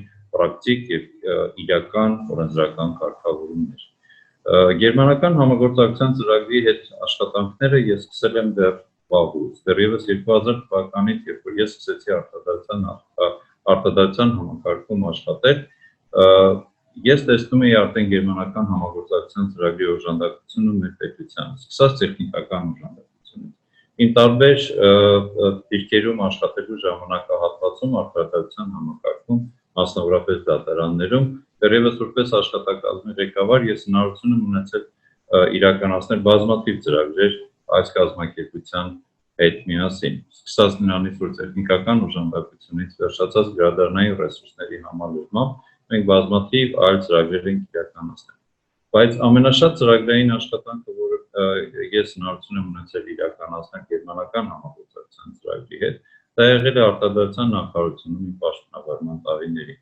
Արտադրության նախարարի առաջի տեղակալի իմ պաշտոնավարման ժամանակահատվածը համընկավ Հայաստանում դատաիրավական բարեփոխումների ժամանակահատվածի հետ։ Այդ ժամանակահատվածում էին նաև տեղի ունենում Հայաստանի Հանրապետության 2015 թվականի սահմանադրական բարեփոխումները եւ արտադրության նախարարության առջեւ խնդիր էր դրված ոչ միայն ապահովելու սահմանադրական փոփոխությունների օրենսդրական իրագործումները, այլ նաև դատաիրավական բարեփոխումների շրջանակում իրականացնել բազմաթիվ ծրագրեր։ Ես այսօր կխոսեմ մասնավոր ոլորտին վերաբերող հարցերից, մասնավորապես Գերմանական համագործակցության ծրագրի հետ մենք աշխատել ենք քաղաքացիական օրենսգրքում փոփոխություններ կատարելու բազմաթիվ ինստիտուտների շրջանակներում։ Իմ աշխատանքային ժամանակահատվածում Գերմանական համագործակցության ծրագրի փորձագետները արդեն իսկ առաջարկել էին քաղաքացիական օրենսգրքում անհրաժեշտ փոփոխությունների փաթեթը։ Նրանց ուղղությունները բազմաթիվ էին եւ այդ ժամանակահատվածում մենք հնարավորություն ունեցանք փորձագետների հետ աշխատել եւ ներդնել քաղաքացիական օրենսգրքում բազմաթիվ փոփոխություններ, որոնք օգնում են մեր քաղաքացիական շրջանառության մասնակիցներին շատ ավելի արդյունավետ համագործակցություն ունենալ։ Մասնավորապես ես կկարևորեմ կառուցվող շենքերում անշարժ ձեռք բերելու իրավունքի վերաբերյալ կանոնակարգումները, որտեղ նախնական նշումի ինստիտուտի ներդրումով մենք կարողացանք Հայաստանում բացառել կրկնակի գույքի վաճառքները կառուցվող շենքերի հետ կապված իրավահարաբերությունները։ Սերվիտուտի ինստիտուտի բարեփոխումներն էին, որոնք ուղղված էին նրան, որ Հայաստանի Հանրապետությունում ներդրվեց ուզուֆրուկտի ինստիտուտը։ Բարեփոխումներ մենք իրականացրեցինք նաև հարևանային իրավունքի գլուխ ամբողջապես ներմուծվեց Հայաստանի Հանրապետության քաղաքացիական օրենսգիր, որը պրակտիկ իրավության տեսանկյունից շատ կարևոր նշանակություն ունեցավ։ Նոտարիատի մասին օրենքում բազմաթիվ փոփոխություններ կատարվեց, որոնք ուղղված էին նաև թե նոտարիատի ընդհանրապես որպես ինստիտուտի կայացմանը եւ զարգացմանը, թե այս քաղաքացիական օրենսգրքում վկայակոչած ինստիտուտների ներդրման արդյունավետության ապահովմանը։ Ես իհարկե մենք բազմաթիվ համագործակցություն ենք ունեցել գերմանական համագործակցության ծրագրի հետ, բայց սրանք այն կարևորագույն փոփոխություններն էին մասնավոր ոլորտում, որոնք որ հնարավորություն է եղել իրականացնել ծրագրի շրջանակներում։ Գերմանական համագործակցության ծրագիրը ոչ միայն ծրագիր էր, որի շրջանակում հնարավոր եղավ իրագործել այն կարևոր եւ պրակտիկ ինստիտուտները, որոնք օժանդակում են եւ առ այսօր կիրառական մեծ նշանակություն ունեն Հայաստանի Հանրապետությունում, գերմանական համագործակցության ծրագիրը դարձավ նաեւ հարթակ, որտեղ մենք կրկնում եմ քննարկեցին գաղափարներ, հնարավորություն եղավ կիսվել փոխադարձ խնդիրներով եւ ես ցանկանում եմ կարևորել գերմանական համագործակցության ծրագրի փորձագետների աշխատանքը հայաստանյան պատասխանատուների հետ։ Մենք իրապես գերմանական համագործակցության ծրագրի փորձագետների հետ ունեցել ենք շատ եւ շատ արդյունավետ աշխատանք։ Մենք շատ ու շատ փորձագետների հետ նույնիսկ դարձել ենք մտերիմ ընկերներ եւ մեր համագործակցությունը կարծում եմ կհարատելի։ Չնայած որ ծրագիրը արդեն ունի սահմանափակ գործունեություն Հայաստանի Հանրապետությունում, բայց այնուամենայնիվ ես կարծում եմ, որ ծրագրի ներկայությունը Հայաստանում շատ կարևոր է եւ շարունակականության տեսանկյունից շատ կարևոր են քաղաքացիական օրենսգրքում ծրագրի կողմից առաջարկված փոփոխությունների շարունակականությունը, ինչը նաեւ արտացոլված է Հայաստանի նոր դատաիրավական բարեփոխումների ռազմավարությունում։ Ես ծրագրին մաղթում եմ հաջողություններ եւ ամենայն բարի։ Շնորհակալություն։ I would like to thank Mr. Mkhyan for his speech about the developments in Armenia. As for our next speaker, it will be Ms. Mzia Todua, the judge of the Supreme Court of Georgia. Მოგესალმებით ქალბატონი მზია. მოგესალმებით ბატონო შალვა, მოგესალმებით ქალბატონო ეკას, კონფერენციის სხვა მონაწილეებს. პირველ რიგში მინდა ხაზი გაუსვათ იმას, რომ ბედნიერება რომ დღეს ვესწრებიან კონფერენციას, სხვათა შორის, როდესაც გადაიდო ეს დელეგირებული დაგუცდა, იმიტომ რომ მაშინ უფრო მომზადებული ვიყავით იმისთვის, რომ გვეთქვა სამადლობელი ამ შემთხვევაში მადლობა უნდა უთხრათ ამ პროგრამას, იმიტომ რომ მე ვთვლი რომ იმ პროგრამებს შორის სამართლებრივი დახმარების თვალსაზრისით დონორმა ქვეყნებმა ჩვენ გაგვიწიეს ყველაზე ეფექტური მაინც GIZ-ის მიერ გაწეული საქმიანობა გახდათ. რატომ ახლა მოგახსენებთ? მე მაშინაც სასამართლო სისტემაში ვიგახდით, როდესაც თქვენ დაიწყეთ ამ პროგრამით საქმიანობა, ჯერ კიდევ 92 წლიდან, მაშინ ასაკული არ ვიყავით ჩართული, იმიტომ რომ რეგიონში მუშაობდი, მაგრამ შემდგომ უკვე აპელაციაში რო გადმოვედი, ძალიან მჭიდროდ თანამშრომლობდით ამ პროგრამასთან, კერძო სამართლის მიმართულებით. Rasakურველია ჩვენ ძალიან ცუდი მემკვიდრეობა გვერგო, იმიტომ რომ საბჭოთა კავშირის დროს ახლა მოგეხსენებათ როგორი სისტემა იყო, გადაწყვეტილებებს ვიღებდით, მაგრამ ეს გადაწყვეტილებები არ იყო მეთოდოლოგიურად გამართული, შეიძლება არსებითად სწორი შეიძლება გამოდიოდა, მაგრამ მეთოდიკა, რომელიც თქვენი პროგრამის დახმარებით იქნა ათვისებული ჩვენი მოსამართლეების მიერ, ძალიან დაეხმარა მართლმსაჯულების სისტემის განვითარებას. ზოგადად შემიძლია ვთქვა ასეთი რამე, რომ ამ რეფორმების ეფექტი არა მარტო ამ ინსტიტუციას მართლმსაჯულების თვალსაზრისით წაადგა, არამედ მთლიანად ქვეყნის აღმშენებლობის საქმეს წაადგა. რატომ? იმიტომ რომ ეს საბოლოო ჯამში უკავშირდება ეკონომიკის განვითარებას, თავისუფალი მეწარმოების განვითარებას, იმიტომ რომ თუ სამართლის ძირითადი ამოცანა, რომელიც გახლავთ სამართლებრივი უსაფრთხოების უზრუნველყოფა და დავების სამართლიანად გადაწყვეტა, ეს მიღწეულია, შესაბამისად ეკონომიკაც ვითარდება, იმიტომ რომ მეწარმემ უცხოელმა ინვესტორმა იცის, რომ საქართველოში თუ დაიწყებს საქმიანობას, მისი დავები გადაწყდება სწორად, სწრაფად და მას ექნება იმის მოლოდინი, რომ არ დაკარგავს ინვესტიციებს.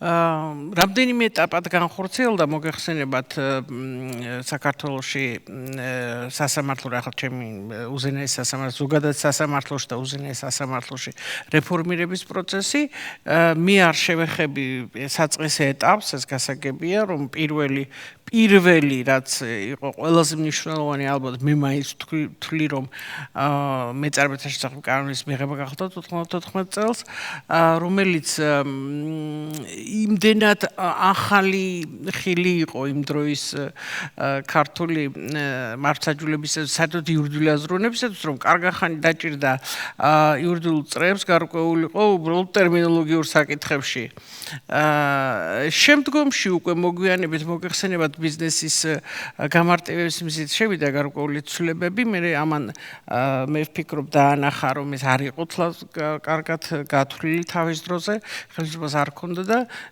მე ვიცი რომ ეხლა არსებობს პროექტი ახალი მეწარმეთა შესახებ კანონით რომელსაც ელოდება მოუთმენლად იურიდიული საზოგადოება განსაკუთრებით მოსამართლეები იმიტომ რომ არის საკითხები რომლებიც არ არის მოწესრიგებული კანონით და ეს რასაკვირველია უკმაყოფილებას იწვევს ბიზნეს წრეებში. საერთოდ ბიზნესი და სამართალი ჰარმონიაში უნდა იყვნენ ერთმანეთთან. ამ ჰარმონიულ დამოკიდებულებას ზუსტად განსაზღვრავს არა მარტო ის, რა საკანონმდებლო ბაზა აქვს ქვეყანას, არამედ ეხლა ვინც ამ ნორმებს, სამართლის ნორმებს სიცოცხლის ძალას ძენს, იმათი კვალიფიკაცია. აი ამ თვალსაზრისითაც მე ვფიქრობ, რომ საქართველოს ძალიან დიდი ნაბიჯი გადადგა და ძალიან დიდი წვლილი მიუძღვის ამას GIZ-ის პროგრამას. მე მხედველობაში მაქვს გადაწყვეტილება და დასაბუთებულობის ხარისხი, რომელიც უკანას განსაკუთრებით უკანას წლებში ძალიან ამაღლდა. ანუ რას დამაჯერებლობა შეიძინა გადაწყვეტილებებმა, რასაკვირველია ეს არ არის სრულყოფილი, საჭიროებს კიდევ განვითარებას და დახვეწას, მაგრამ უკანასკნელ პერიოდში განხორციელებული ჩვენი აქტივობები, რაც უკავშირდებოდა საპროცესო სამართლის საკითხების სრულყოფას, კომენტარებს, რომელშიც მონაწილეობდა როგორც გერმანელი ჩვენი კოლეგები დრეზდენის უმაღლეს სასამართლოდან, ისევ ჩვენი ცნობილი ჰაგენლოხი, ასევე მან მოგვცა იმის შესაძლებლობა ჩვენ გაგვიკეთებია გადაწყვეტილების შედგენა, ანუ სტრუქტურულად ჩამოყალიბების მეთოდოლოგია. უამრავი შეხვედრები მქონდა გერმანელ კოლეგებთან, როგორც იქ ადგილზე გერმანიაში ვიზიტზე აქ ჩამოცვლით. ისინი ყოველთვის მზად იყვნენ, ყველაზე საოცარი, რასაც მინდა ხაზი გაუსვა, ეს იყო რომ როგორც კი ვთქვათ, ჩვენი კოლეგები მიმართავდნენ დახმარებისთვის, ისინი გასაოცარი სისწრაფით ხდებოდა პასუხების გაცემა. და ამას კიდე ხელი გამშეუწყეთ თვითონ შემადგენლობა, რომელიც ამ პროგრამაზე მუშაობდა კერძო სამართლის მმართველობით, იყო მოწადინებული. ისინი იმას მარტო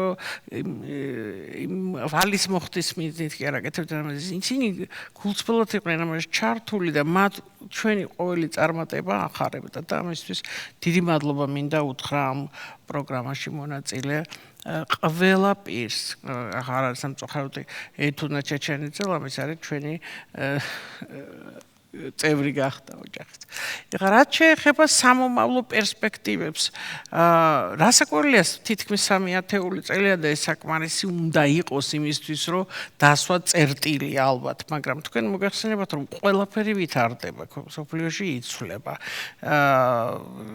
სამართლებრივი შეხედულებები, იურიდიული აზროვნების დონე იცვლება.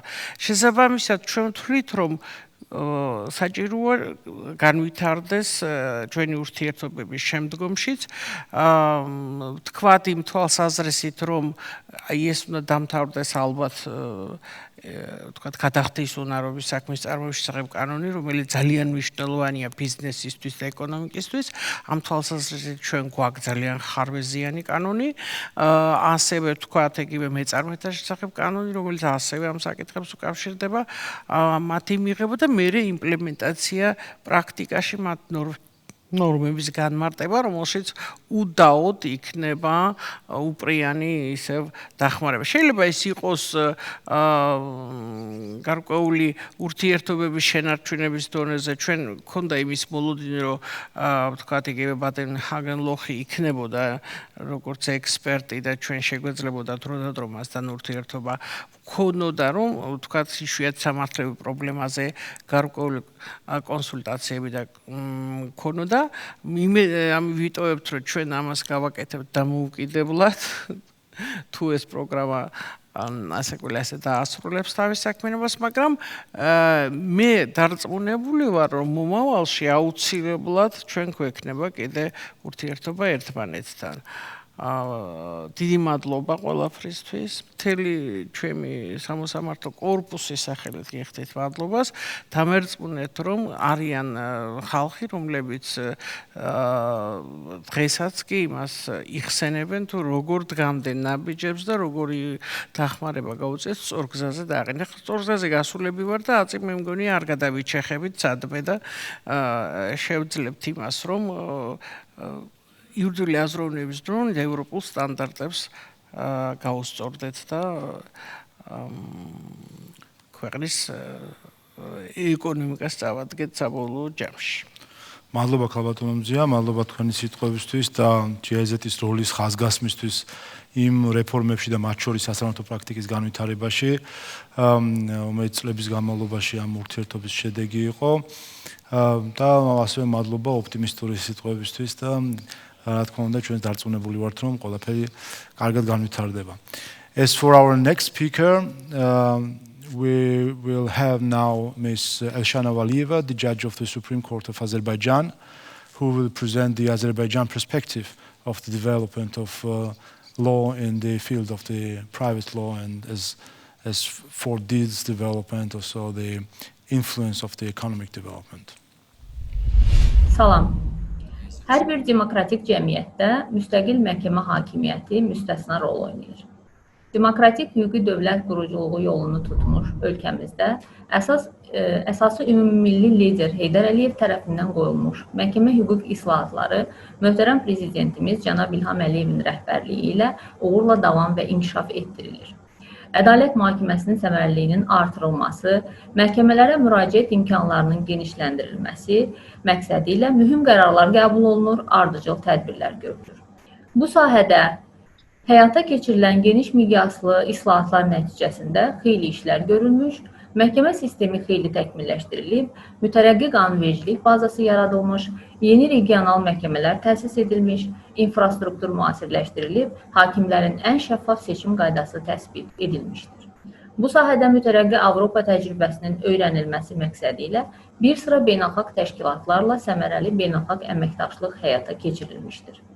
Belə təşkilatlar sırasında isə Almaniya Beynəlxalq Əməkdaşlıq Cəmiyyətinin xüsusi yeri var. Cəmiyyət Cənubi Qafqazda məhkəmə və hüquq islahatlarının dəstəklənməsi regional proqramı çərçivəsində Azərbaycanda məhkəmə hüquq sisteminin müasirləşdirilməsi üzrə həyata keçirilən genişmiqyaslı işlərdə, o cümlədən qanunvericilik bazasının təkmilləşdirilməsi, inzibati ədliyyənin yaradılması, hakimlərin və digər hüquq peşə sahiblərinin tədrisi sahəsində mühüm töhfələr vermişdir. Cəmiyyətin tədris sahəsində olan fəaliyyətini isə xüsusilə vurğulamaq istəyirəm. Azərbaycan Respublikası Ədliyyə Nazirliyi və Məhkəmə Hüquq Şurası ilə sıx əməkdaşlıq şəraitində cəmiyyət təcrübəli Alman mütəxəssislərinin yaxından iştirakı ilə Bakıda və bölgələrdə hakimlər, hakimliyə namizədlər, vəkillər üçün saysız-hesabsız seminarlar keçirmiş, günün tələbinə cavab verən ixtisaslı hakim korpusunun formalaşdırılmasında yaxından iştirak etmiş, bu sahədə öz zəngin təcrübələrini bölüşmüş, xeyli sayda mülki və inzibati hüquq sahəsində milli təlimçilər yetişdirmiş, hüquq sahəsində çalışan şəxslər üçün praktik əhəmiyyət daşıyan mülki hüquq və inzibati hüquqa dair çoxsaylı nəşrlər çap etdirmişdir. Bu baxımdan hüquq ictimaiyyəti Almaniya Beynəlxalq Əməkdaşlıq Cəmiyyətinin Azərbaycandakı məhkəmə hüquq islahatları sahəsindəki çoxşahelli fəaliyyətini yüksək qiymətləndirir.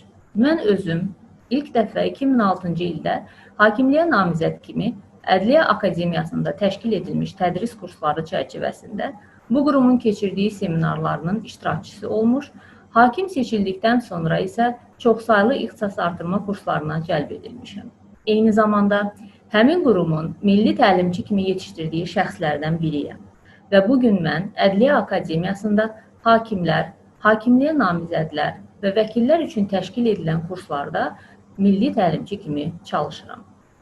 İştirak etdiyim təlimlər zamanı nüfuzlu ekspertlərin köməyi ilə mülki və inzibati işlərə baxılması metodikası, hüquqi tətbiq etmə texnikası ilə yaxından tanış olmuş, məhkəmə qərarlarının tərtibi sahəsində təcrübi biliklər əldə etmiş, həm hakimlik, həm də təlimçi kimi fəaliyyətimdə bu biliklərdən bəhrələnmişəm.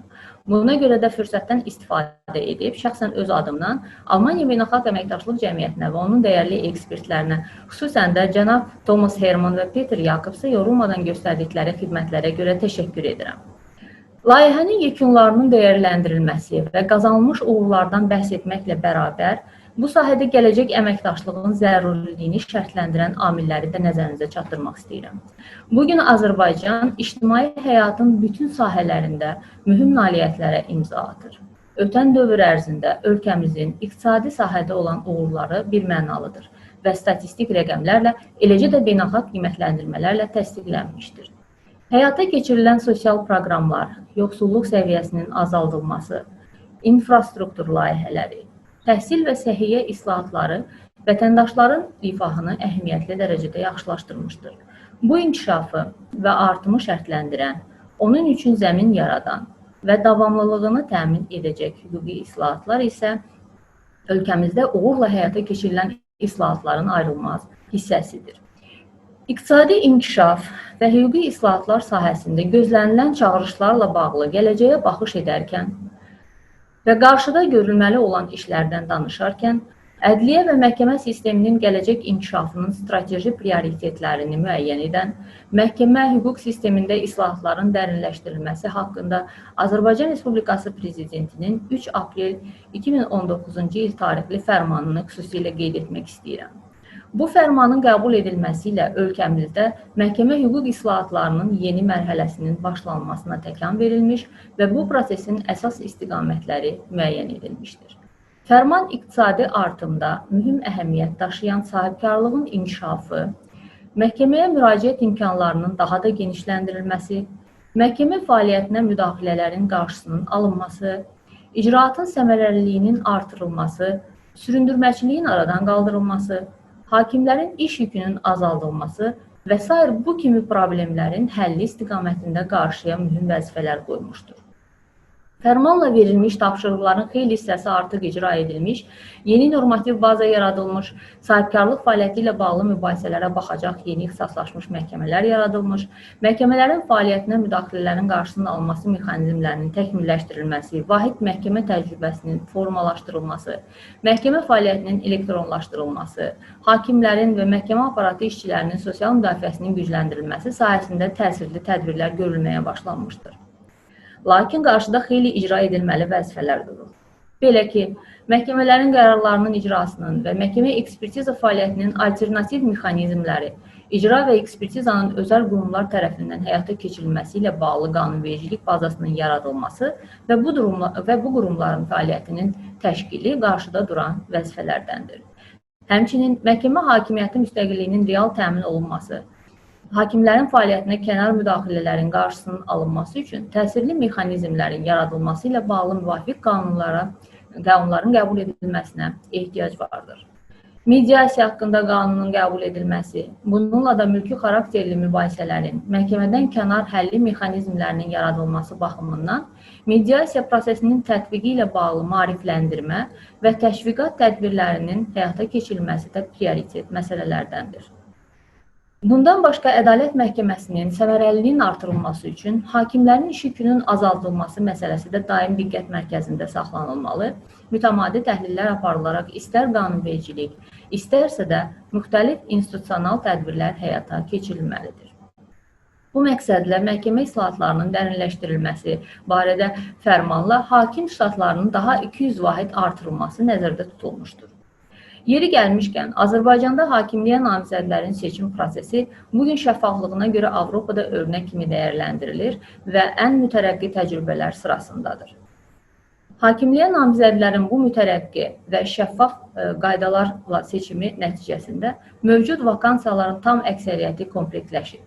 Buna baxmayaraq, əhaliyə nisbətdə Azərbaycanda hakim sayı Avropa ölkələri üzrə ən aşağı göstəricilərlə xarakterizə olunur. Təbiidir ki, yeni ayrılmış hakim ştatlarının komplektləşdirilməsi üçün hakimliyə namizədlərin hazırlanması prosesinə xüsusi diqqət davam etməli, dövrün tələbləri ilə ayaqlaşan hüquqşünasların hazırlanması üzrə iş gücləndirilməli, o cümlədən hüquq təhsili yeni tələblərə uyğunlaşdırılmalıdır. Həmçinin yeni ixtisaslaşmış məhkəmələrin yaradılması da həmin məhkəmələrdə konkret sahədə dərin hüquqi bilik və təcrübəsi olan hakimlərin fəaliyyət göstərməsini tələb edir. Bu isə o deməkdir ki, hakimliyə namizədlərin hazırlığı, hakimlərin ixtisasının artırılması vacib məsələ olmaqla, bu sahədə Ədliyyə Akademiyası və milli təlimçilərlə yanaşı, beynəlxalq ekspertlərin cəlb edilməsini, tədris sahəsində akademiyanın imkanlarının genişləndirilməsini tələb edir. Bugün keyfiyyətli hüquqi yardımın təmin edilməsi məqsədi ilə vəkillərin sayının artırılması prosesinin davam etməsi, məhkəmə və digər orqanların qərarlarının icrası və məhkəmə ekspertizası sahəsində gözlənilən yeniliklər hakimlərlə yanaşı, bu peşələrdə çalışan şəxslərin də tədrisinə xüsusi əhəmiyyət verilməsini tələb edir. Bu baxımdan hesab edirəm ki, məhkəmə hüquq islahatlarının yeni mərhələsinin başlandığı bu dönəmdə qarşıya qoyulan vəzifələrin icrası üçün bundan sonra da Almaniya Beynəlxalq Əməkdaşlıq Cəmiyyəti ilə səmərəli beynəlxalq əməkdaşlığa ehtiyac vardır. 20 ildən artıq sıx əməkdaşlıq və qazanılan uğurlar məndə əminlik yaradır ki, cəmiyyət məhkəmə hüquq islahatlarının yeni mərhələsində Azərbaycana öz kömək və dəstəyini əsirgəməyəcəkdir. Diqqətinizə görə təşəkkür edirəm. I would like to thank Ms. Valieva for her presentation of the process of reform of judicial system in Azerbaijan and for presentation of the challenges which Azerbaijan judicial system is facing now, and also a special thanks for sharing her personal experience of cooperation with the GIZ. As for our next speaker, she is head of the Civil Service Bureau of Georgia, Ms. Ekaterina Kardava. მოგესალმებით კიდევ ერთხელ ქაბატონო ეკა. თქვენ საჯარო სამსახური, როგორც საჯარო სამსახურის ბიუროს ხელმძღვანელი, იყავით მთავარი მამოძრავებელი ძალა საჯარო სამსახურის რეფორმისა. ჩვენც ხვდა წილად პატივი, რომ ამ რეფორმაშიც გაგვეწია თქვენთვის დახმარება. როგორ შეაფასებდით ზოგადად საჯარო სამსახურის და საჯარო მმართველობის რეფორმის დღევანდელ მდგომარეობას და შედეგებს საქართველოში და რას ფიქრობთ, რა არის ის ნაბიჯები, რომლებიც ჯერ კიდევ გადასადგმელი არის? დიდი მადლობა ბატონო შალვა, დიდი მადლობა თქვენ გუნდს მოწვევისთვის, ქალბატონზია მოგესალმებით მეც. მე მინდა რომ ჩემი დღევანდელი გამოსვლა დავიწყო ცოტა უფრო ადრეული ეტაპიდან, როდესაც მე GIZ-თან მქონდა პირველი შეხება. ეს პროგრამა საქართველოში 27 წელია რაც არსებობს და საკმაოდ წარმატებულია და ამ პროგრამასთან შემხებლობა ჩემი არ დაწყებულა როგორც საჯარო სამსახურის ბიუროს უფროსის პოზიციით, ეს უფრო ადრე დაიწყო, ჯერ კიდევ ჩემი სტუდენტობის პერიოდიდან, შემდგომ უკვე ჩემი განვითარება და ზოგადად პროფესიული განვითარება ისე განვითარდა, რომ მეც მომიწია GIZ-თან როგორც ექსპერტი ჩართული ყოფილიყავი არაერთ მნიშვნელოვან პროექტში და ამ კუთხით გამოვყოფ იმ შეტანილ წვლილს ადმინისტრაციული სამართლის მეცნიერების განვითარებაში, რაც თქვენს ორგანიზაციას როგორც ყველაზე ესე ვთქვათ სუყე ისტორია თან დევს. საქართველო როგორც პოსტსაბჭოური ქვეყანა ვერ დაიკვეხნიდა 90-იანი წლებიდან მოყოლებული თავისი ადმინისტრაციული სამართლის მეცნიერების დონით, შესაბამისად ის, რასაც ჩვენ დღეს მივაღწიეთ, ახალი კანონმდებლობა, როგორც ზოგადი ადმინისტრაციული კოდექსი, ასევე საპროცესო კანონმდებლობა, შემდგომ უკვე ადმინისტრაციული სამართლის მეცნიერების ქვედარგებში არსებული კანონმდებლობა, ვინ თუ არა GIZ-ის ჩართულობით განვახორციელეთ, თქვენი ჩართულობით განვახორციელეთ და თქვენს, ასე ვთქვათ, ანგარიშზეა, ასე ვიტყოდი. ეს არ იყო მხოლოდ, ასე ვთქვათ, ფორმალური დონორული მხარდაჭერა. ეს იყო პარტნიორობა. ეს იყო მე მახსენდება ჯერ კიდევ ახალგაზრდა მეცნიერი ვიყავი, როდესაც არაერთ განხილვას დავესწარი, ხო, როდესაც კანონმდებლობა მუშავდებოდა ადმინისტრაციული სამართლის და როგორც ამ დარგის ერთ-ერთი წარმომადგენელი ვიღებდი კიდევაც დისკუსიებში მონაწილეობას და მე მახსენდება თქვენს მიერ მოწვეული ექსპერტების გულითადი ჩართულობა და მხარდაჭერა ჩვენება დადებითი და უარყოფითი მაგალითების და შემდგომ უკვე საქართველოსთვის მიცემა იმ შესაძლებლობისა რომ თავად აერჩია სწორი გზა მეცნიერების განვითარების. ეს იყო ძალიან სერიოზული პარტნიორობა, რომელმაც შედეგი მოიღო და დღეს უკვე საქართველოს გააჩნია საკმაოდ დახვეწილი ადმინისტრაციული კანონმდებლობა და მასზეა უკვე დაშენებული თქვენს შეკითხვას პასუხობ უკვე საჯარო სამსახურის რეფორმა და მმართველობის რეფორმა, რომელსაც უკვე ფაქტიურად აგერ 8 წელია, რაც პირადად მე ვუძღვები ამ ქვეყანაში და რომელმაც საკმაოდ მნიშვნელოვანი შედეგები გამოიღო დღევანდელობამდე და ამაზე მოგახსენებთ სიამოვნებით. პირველი, ესე ვთქვათ, ნაბიჯები ჩვენ GIZ-ის მხარდაჭერით განვახორციელეთ მაშინ, როდესაც ჯერ კიდევ უცხო იყო ქართული სინამდვილისთვის სიტყვა საჯარო სამსახურის ეთიკა და მე ეს აუცილებლად უნდა აღვნიშნო, იმიტომ რომ GIZ იყო პირველი პარტნიორი ორგანიზაცია, რომელმაც საჯარო სამსახურის ბიუროსთან, მათ შორის აზერბაიჯანის და სომხეთის საჯარო სამსახურის წარმომადგენლების ჩართულობით დაიწყო მნიშვნელოვანი რეგიონული პროექტი და ეს იყო ეთიკისა და ქცევის ზოგადი წესების დახვეწა საჯარო სექტორში, მაშინ, როდესაც ჯერ კიდევ არ არსებობდა ახალი კანონი საჯარო სამსახურის შესახებ ჩვენ ეთიკური ნორმების და კეთილსინდისიერების პრინციპის საჯარო სამსახურში დამკვიდრებაზე ერთად ვფიქრობდით და ერთად ვმუშაობდით. ეს იყო საკმაოდ მნიშვნელოვანი ნაბიჯი, რაზეც დაშენდა შემდგომ უკვე საჯარო სამსახურის ბიუროს საქმიანობის შემდგომი წლები და დღეს ჩვენს ქვეყანაში ერთ-ერთი ინსტიტუცია, რომელსაც ეთიკის ფარგლებში აქვს გარკვეული გამოცდილება, ცოდნა და უწევს მეთოდურ დახმარებას სხვა საჯარო დაწესებულებებს ეთიკურ ქცევებთან და კეთილსინდისიერების საკითხებთან მიმართებაში, სწორედაც თქვენი დამსახურებით საჯარო სამსახურის ბიუროა. ამასთან აუცილებლად უნდა აღვნიშნოთ, ჩვენს ქვეყანაში ინტენსიურად ხორციელდება საჯარო მმართველობის და საჯარო სამსახურის რეფორმა 2012 წლიდან და პირველი ნაბიჯები ამ რეფორმის ევროპულ სტანდარტებთან დაახლოების კუთხით ბევრ სხვა პარტნიორთან ერთად სწორედ GIZ-მა გადადგა ჩვენთან ერთად. ეს იყო ნამდვილად პარტნიორული ურთიერთობა, იმდენად რამდენადაც ჩვენ გვქონდა შესაძლებლობა თქვენი ექსპერტული დახმარებით, თქვენი ექსპერტული კონსულტაციის საფუძველზე დაგვეგეგმა სწორი ნაბიჯები, რაც მიგვიყვანდა ევროპულ ღირებულებებამდე და ამ ღირებულებების საჯარო სამსახურის შესახებ საქართველოს კანონში ასახვამდე. და ეს წარმატებით განხორციელდა, ჩვენ გვაქვს ძალიან მნიშვნელოვანი კანონი საჯარო სამსახურის შესახებ, რომელიც უკვე მე-3 წელია, მე-4 წელი დაიწყო, რაც ფუნქციონირებს ჩვენს ქვეყანაში და შეფასებულია ძალიან მაღალი ქულით ევროპელი ექსპერტების მხრიდან. ასევე ჩვენ გვაქვს შრომის ანაზღაურების შესახებ საქართველოს კანონი და ეს პირველი ნაბიჯები შრომის ანაზღაურების და საპრემიო სისტემის მოწესრიგების მანამ ჯერ კიდევ სანამ კანონი იქნებოდა დადგენილების სახით GIZ-ის პარტნიორობით განახორციელა საჯარო სამსახურის ბიურომ და მთავრობის ადმინისტრაციამ მოგეხსენებათ თქვენ და ეს იყო ნამდვილად პირველი სიტყვები, რომელიც ამ მიმართულებით ჩვენ ერთად ვთქვით. აღნიშნულიდან გამომდინარე აუცილებელია აღვნიშნო ასევე კორუფციის პრევენციის კუთხით გადადგმული ნაბიჯები, რომელიც დღესაც პოპულარობით სარგებლობს და ფაქტიურად საქართველოს ამ კუთხით გამორჩეული, წარმატებული ქვეყანაა, იმიტომ დეკლარაციების მონიტორინგის სისტემა და გამჭვირვალობა დეკლარაციებთან მიმართებაში ეს სწორედ პირველი ნაბიჯები თქვენი ორგანიზაციის მხარდაჭერით გადაიდგა ჩვენს ქვეყანაში.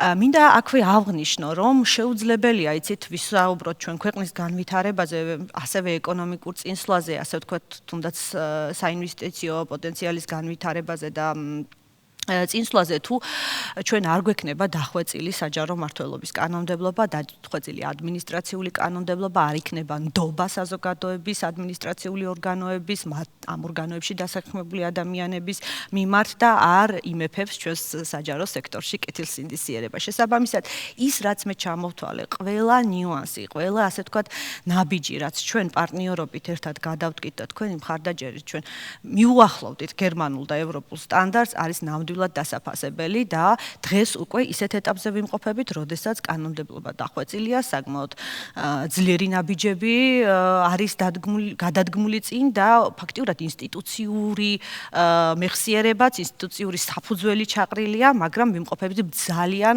მნიშვნელოვან იმპლემენტაციის ფაზაში და აღმასრულებელ ხელისუფლებას იქნება ეს ცენტრალური თუ ასევე თვითმმართველობის დონეზე ჭირდება აღსრულების ეტაპზე მეტი და მეტი მხარდაჭერა ევროპელი კოლეგების და მათ შორის გერმანული პრაქტიკის გაზიარების კუთხითაც. მართალია ჩვენ GIZ-ის ფარგლებში ხშირად ვეცნობოდით გერმანულ პრაქტიკას, მაგრამ ეს იყო ის ხალხი ძირითადად, ვინც პოლიტიკას ქმნიდა, ვინც კანონმდებლობაზე მუშაობდა, ხო? მაგრამ სულ სხვა არის, როდესაც მოხელესთან ვამეგობრებთ, ვაახლოვებთ, ხო? თუნდაც გერმანელი მოხელის გამოცდილებას ქართველი მოხელე ეცნობა ადგილზე, ან თუნდაც გერმანელ მოხელესთან მას აქვს რაღაცა ტანდემ ურთიერთობა, რომელიც ძალიან მნიშვნელოვანია, სწორედაც რომ ამ ღირებულებების პრაქტიკაში გადასატანად, იმიტომ რომ კანონმდებლობა კარგია, დახვეწილია, მაგრამ ცხოვრებაში საჯარო სამსახურის კულტურის შესაცვლელად და ასე ვთქვათ ევროპულ ყაიდაზე გადასაწყობად მეტი და მეტი საპარტნიორო ურთიერთობების დაწყება არის მნიშვნელოვანი. ამ მიზნით საჯარო სამსახურის ბიუროს აქვს უამრავი იდეა და სიამოვნებით განიხილავს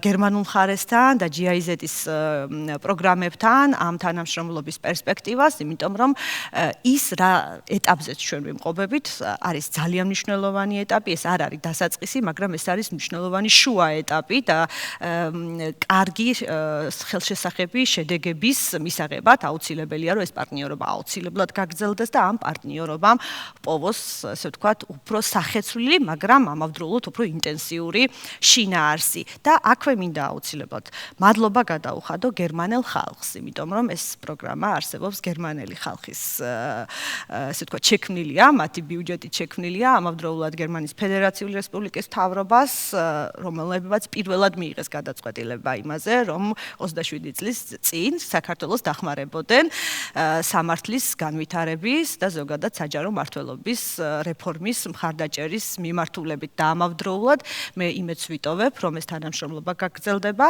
და ჩვენი ხალხების და ასევე ჩვენი, ასე ვთქვათ, მეცნიერული ნაწილის, მათ შორის და პროფესიული წრეების თანამშრომლობა უკვე სხვა ეტაპზე, უფრო მჭიდრო ეტაპზე და უფრო კოოპერაციულ ეტაპზე გადაინაცვლებს. მადლობა. დიდი მადლობა ასე დეტალური აღწერისთვის იმ პროცესების და მართალი ბრძანდებით, რაც შეეხება ადმინისტრაციულ სამართალს. წეგანაც წინას განყოფილებაშიც აღნიშნეთ, რომ გერმანიის საერთაშორისო თანამშრომლობის საზოგადოება ზოგადად გერმანიის დახმარების კუთხით, ასე ვთქვათ, ადმინისტრაციულ სამართალში ერთ-ერთი ძირითადი მიმართულება იყო როგორც საქართველოში, ისევე სომხეთში და აზერბაიჯანში და ფაქტობრივად თანამედროვე ადმინისტრაციული სამართლის და ადმინისტრაციული მართლმსაჯულების შექმნა გარკვეულწილად დაკავშირებული არის ამ თანამშრომლობასთან და ამავე დროს თქვენც აღნიშნეთ და სხვა ჩვენს პროფესორმა კნიპერმაც თავის სიტყვაში აღნიშნა, რომ ერთ-ერთი გამოსარჩევი ალბათ მიდგომა, რომელიც მათ შორის გერმანიის საერთაშორისო თანამშრომლობის საზოგადოებას გააჩნია, არის ის, რომ ეს მიდგომა არ არის, ასე ვთქვათ, სამართლებრივი იმპლანტების, რაც ნიშნავს პირდაპირ გადმოღებას ამა თუ იმ სისტემისა თუ რაღაც მოწესებს, არამედ გათვალისწინებით ადგილობრივი სპეციფიკისა, შეთავაზებას ვარიანტების, ასე ვთქვათ, გადაწყვეტის და უკვე ეს ადგილობრივი იურისტების გადასაწყვეტია, რომელი ეს რეგულაცია უფრო საუკეთესოდ მოერგება იმ კონკრეტულ მოცემულობას. რაც შეეხება საჯარო მმართველობას, მართალია სამართლის პროგრამა სრულდება, მაგრამ გრძელდება საჯარო მმართველობის, ან კარგი მმართველობის პროგრამა და დარწმუნებული ვარ, რომ ამ პროგრამის ფარგლებში თქვენ გექნებათ კიდევ შესაძლებლობა თანამშრომლობის, როგორც საჯარო სამსახურის განვითარების კუთხით, ისე ზოგადად ადმინისტრაციულ სამართალთან დაკავშირებით. დიდი მადლობა. მადლობა თქვენს და კიდევ ერთი თუ შეიძლება რომ აღვნიშნო, მე აბსოლუტურად ვიზიარებ წინა გამომსვლელი სპიკერების მოსაზრებას იმასთან დაკავშირებით, რომ GIZ ეს არ არის მარტო დონორი ორგანიზაცია, ეს არის თანამშრომლობა ჩვენთვის, მისი გაგრძელება სასიცოცხლოდ მნიშვნელოვანია საჯარო მმართველობის რეფორმის სრულყოფისთვის, მისი წარმატებისთვის და კიდევ ერთხელ ვამბობ, რომ უამრავი იდეა არსებობს, უფრო და უფრო მეტად დაახლოების უკვე მოხელეების დონეზე ქართული და გერმანული მხარეს და ამ კუთხით ჩვენ ღია და მზად ვართ, რომ ვითანამშრომლოთ ბუნებრივია თქვენს ორგანიზაციასთან. თანამშრომლობა ნიშნავს იმას, რომ ჩვენ კოოპერაციული ურთიერთობები გვაქვს და ეს არ არის მარტო მხოლოდ რეცეფცია გერმანული გამოცდილების. მადლობა. As for our next speaker, Mr. Hagani Mamadov, the chairman of the administrative chamber of the Supreme Court of Azerbaijan, will address us with the video. Oldu. Hamınızı salamlayıram. Mənim adım Xəqani Məmmədovdur. Mən Azərbaycan Respublikası Ali Məhkəməsinin hakimiyəm. Eyni zamanda Ali Məhkəmənin İnzibati kollegiyanın sədriyəm. Mənim Almaniya Beynəlxalq Əməkdaşlıq Cəmiyyətinin Beynəlxalq Əməkdaşlıq Cəmiyyəti və onun hüquq layihəsi ilə tanışlığım 2007-ci ildə təsadüf edir. Həmin vaxt mən hakimliyə namizəd idim və bizə keçən təlimlər zamanı ilk dəfə olaraq Beynəlxalq Əməkdaşlıq Cəmiyyətinin hüquq layihəsi, onun layihə rəhbərinin təlimləri ilə qarşılaşdıq və o tarixdən etibarən təxminən bu günə qədər davam edən çox gözəl əməkdaşlığımızın şahidiyik. Həm şəxsi mənada əməkdaşlığın, o cümlədən ölkəmizlə Almaniya Əməkdaşlıq Cəmiyyətinin hüquq layihəsinin əməkdaşlığının şahidiyik.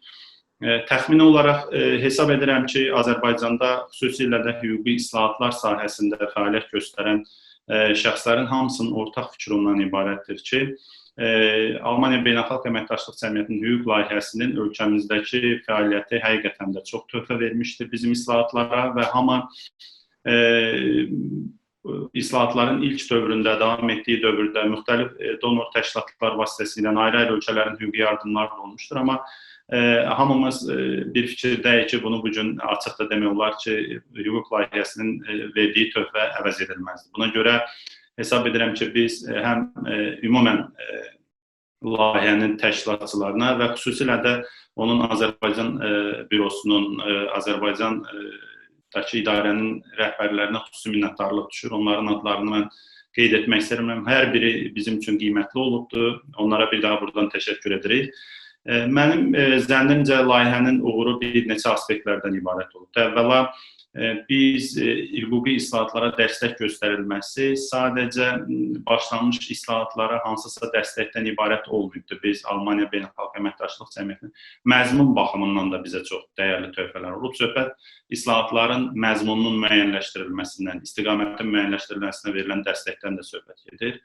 Bu mənada biz Azərbaycan Respublikasının mülki məcəlləsinə, mülki prosessual məcəlləsinə edilən dəyişikliklərdə həmişə layihənin dəstəyini görmüşük. Xüsusən inzibati icraat haqqında qanunun qəbul edilməsi, inzibati prosessual məcəllənin qəbul edilməsi, daha sonra onların tətbiq edilməyə başlanılmasına verilən əməli dəstək hamımızın gözünün qabağındadır.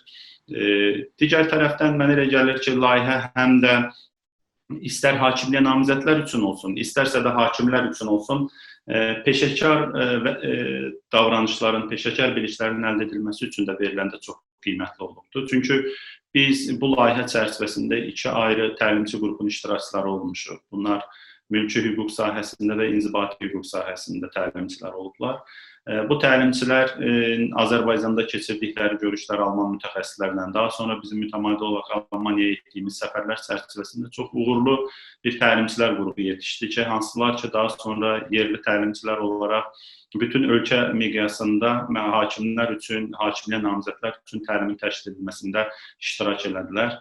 Və əminliklə deyə bilərik ki, bu gün o seçilmiş təlimçilər qrupunun uğurları da hamımızı sevindirir. Çünki onlar böyük əksəriyyəti artıq bu gün Azərbaycanda yuxarı instansiya məhkəmələrində təmsil olunublar, hətta yüksək vəzifələrdə təmsil olunan təlimçilərimiz də var. Bu da bir daha layihənin uğuruna bizə sevindirir. Məsələnin Azərbaycanda keçirilən islahatlarla bağlı hissəsinə gəldikdə ümumiyyətlə qeyd etməliyik ki, biz ölkəmizdə həyatın bütün sahəsində olduğu kimi hüquq sahəsində, paralel olaraq da məhkəmə hüquq sahəsində islahatların həyata keçirilməsini davamlı bir proses kimi qəbul edirik və bunu biz daim yenilənən çağırışlara cavab vermək üçün həm məhkəmə sistemimizin, həm hüquq sistemimizin müasir çağırışlara cavab verməsini təmin etmək üçün islahatları həmişə bir vasitə olaraq görürük və burada xüsusilə qeyd eləməliyəm ki, biz keçən il ölkə prezidentinin 3 aprel tarixdə verdiyi fərmanla artıq Azərbaycanda biz məhkəmə islahatlarının yeni bir mərhələsinə qədəm qoymuşuq. Burada söhbət hüquq islahatları və məhkəmə islahatlarına aid olan hissədə ədalət mühakiməsinin keyfiyyətinin daha da yaxşılaşdırılması, məhkəmələrə əlçatımlılığı təmin etmək, keyfiyyətli ədalət mühakiməsi ilə cəmiyyətdə yaranan mübahisələrə adekvat reaksiya vermək, yeni üsul və vasitələrdən istifadə edərək mübahisələrin həllini təmin etmək kimi məqsədlər qarşıya qoyulubdur. Bizim həyata keçirdiklərimiz bizim ehtiyaclarımıza uyğun olan islahatlar və hədəflərimizə uyğun olan islahatlardır. İlk növbədə mən məhkəmələr hüquq sahəsində həyata keçirilən islahatların tərkibində mən ixtisaslaşmanı qeyd etmək istəyirəm. Biz əvvəllər artıq bu ildən etibarən Azərbaycanda xüsusi kommersiya məhkəmələri yaranıbdır. Bu kommersiya məhkəmələrinin baxış predmetinə sahibkarlıq fəaliyyəti subyektlərinin qarşılaşdıqları mübahisələr aiddir. Əvvəllər də bizdə belə məhkəmələr var idi, amma bu məhkəmələr inzibati məhkəmələrlə birgə fəaliyyət göstərirdi. Artıq ixtisaslaşmanı təmin etmək üçün biz yeni bir məhkəmə olan kommersiya məhkəmələri və ayrıca inzibati məhkəmələr yaratmışıq. Düşünürük ki, bu ixtisaslaşma ədalət mühakiməsinin həmin sahələrdəki daha səmərəli həyata keçirilməsinə töhfə verməlidir. Bizim ikinci əsas hədəflərimizdən biri, belə deyək, davamlı hədəflərimizdən biri Azərbaycanda vahid məhkəmə təcrübəsini, hüququn inkişafını təmin etmək üçün vahid məhkəmə təcrübəsinin yerləşməsinə nail olmaqdır. Əlbəttə ki, ali məhkəmənin konstitusiyon statusuna görə ölkəmizdə ali məhkəmə təcrübəsini yaradan orqandır. Amma biz eyni zamanda həm də onu görürük ki, bəzən ali məhkəmənin özünün daxilində mövcud olan mexanizmlər bu təcrübəni istənilən, arzu olunan formada yerləşdirmək üçün kifayət etmir. Ölkəmizdə artıq həyata keçirilmiş islahatlar nəticəsində burada biz deyə bilərik ki, bu islahatların nəticəsində biz artıq təkmilləşmiş bir mexanizm əldə edə bilmişik. Söhbət nədən gedir? Bilirsiniz ki, bizim hüquq sistemi çərçivəmizdə Azərbaycan Ali Məhkəməsi hər hansı ümumi məhkəmələrdə tez-tez qarşılaşılan problemləri ümumiləşdirərək hüququn tətbiqi üçün plenum qərarları qəbul edir. Əvvəllər bu plenum qərarları tövsiyə xarakterli idi və bu məhkəmələr tərəfindən nəzərə alınması üçün hüquqi məcburilik yox idi. Hazırda isə biz qanunu dəyişərək Ali Məhkəmənin plenum qərarlarına məcburi hüquqi qüvvə vermişik. Beləliklə, bununla biz hüququn hansısa konkret problemli sahəsində vahid təcrübəni yaratmaq, məhkəmələr arasında Ali Məhkəmənin izahlarla bağlı qərarına uyğun davranmağı yerləşdirməyə nail olmaq istəyirik. İkinci əsas məsələ Ali Məhkəmənin müxtəlif hüquqi məsələlərə münasibətdə Ali Məhkəmənin öz tərkibində olan ayrı-ayrı məhkəmə kollegiyalarının qəbul edəcəyi fərqli qərarları ortadan qaldırmaqdır. Bunun üçün də biz yeni mexanizmləri işə salmışıq. Bu mexanizmlərə görə əgər bir məhkəmə tərkibi başqa məhkəmə tərkibindən fərqli qərar qəbul etmək istəyirsə, onda bütövlükdə həmin sahənin aid olduğu kollegiya həmin hüquqi məsələyə dair qərar qəbul edəcəkdir. Və bu qərar həmin məsələlərdə münasibətdə məhkəmələr üçün məcburi olacaqdır. Lakin biz bu məcburiliyi eyni zamanda məhkəmələrin müstəqilliyini təmin etmək üçün onların hüququn tətbiqində azadlığının qarşısının alınmasının bir məqsədlə qarşımıza qoymuruq.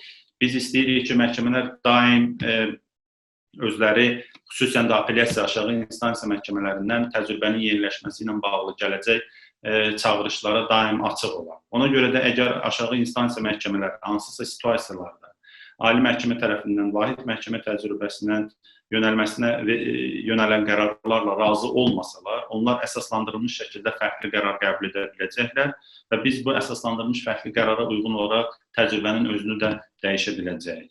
Növbəti istiqamətlərimizdən biri bizim aidiyyətlə bağlı məsələlərdir. Biz artıq islahatların həyata keçirilməsi nəticəsində məhkəmələr arasındakı aidiyyatı həll etmək üçün hesab edirəm ki, uğurlu bir mexanizm yarada bilmişik. Bu ona ki, artıq aidiyyatla bağlı məsələlər birbaşa Ali Məhkəmədə həll olunacaq. Birinci instansiya məhkəməsində bununla bağlı problem varsa, apellyasiya məhkəmələri yox. Biz Ali Məhkəmə olaraq bu məsələni həll edəcəyik və Ali Məhkəmədə bu işə qarışıq tərkiblər baxacaq. Hansı ki, bu qarışıq tərkiblər bütün məhkəmə kollegiyalarından orada hakimlər təmsil olunur və biz düşünürük ki, bununla da aidiyyatla bağlı mübahisələrə son qoymaq təxminən mümkün olacaq və məhkəmələrin işlərə daha tez və daha çevik baxması üçün hüquqi imkanlarımız yaranacaqdır.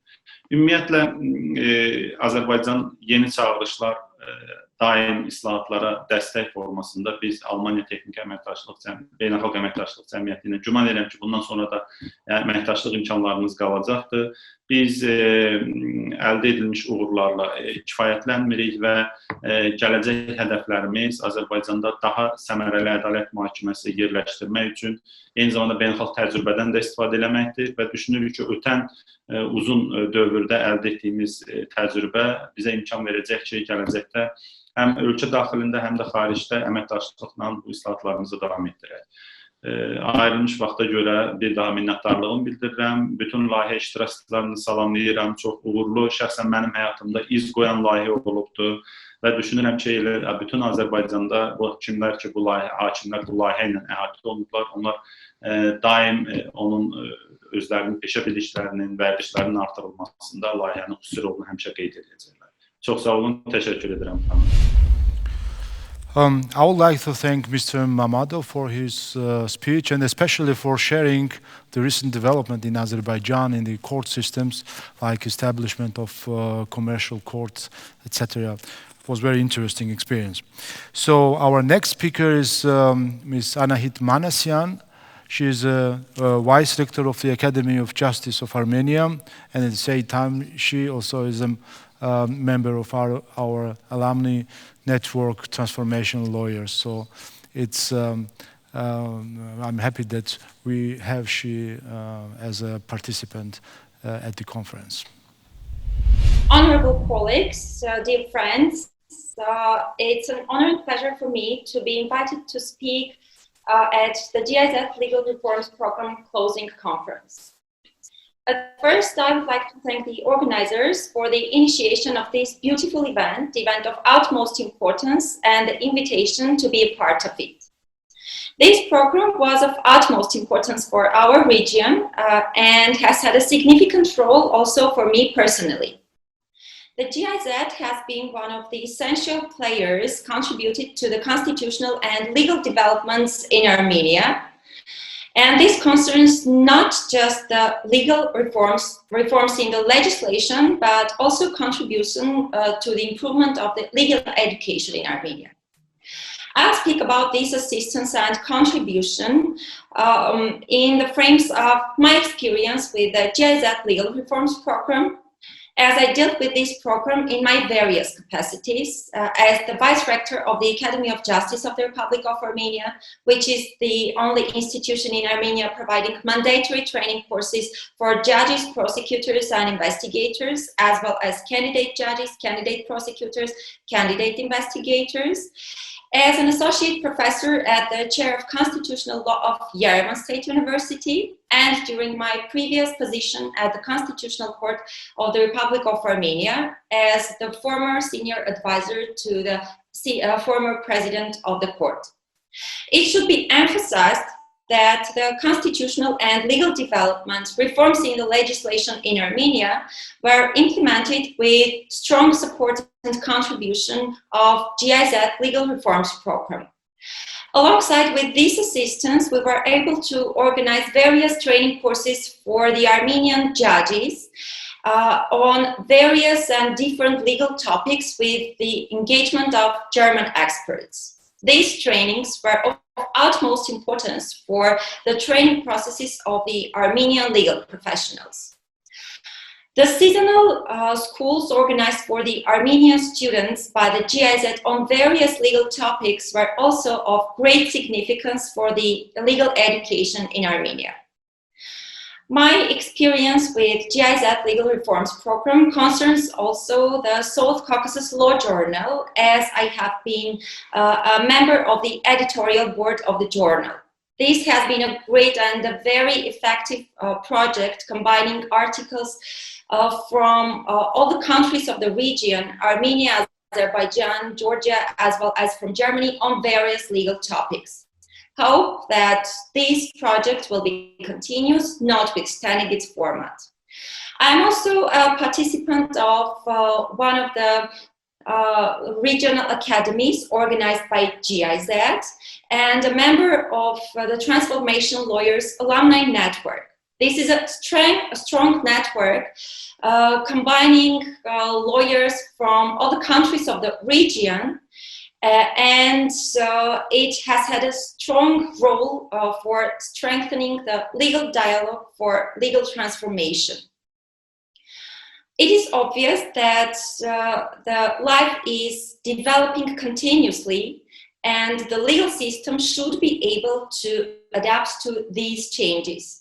Hence, I hope that constitutional and legal development in Armenia will be continuously and effectively implemented, giving an opportunity also for social and economic developments. I also hope that our international partners, including GIZ, will continue to promote those changes.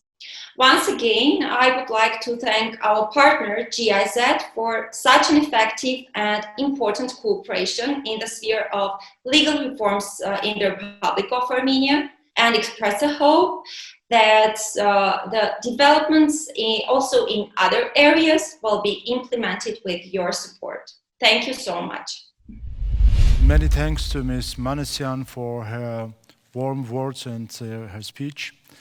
And now we will have a video call with a person who was mentioned many times during this conference by the partners, by the experts, a person who is a head of the GIZ program on legal and justice reform in South Caucasus.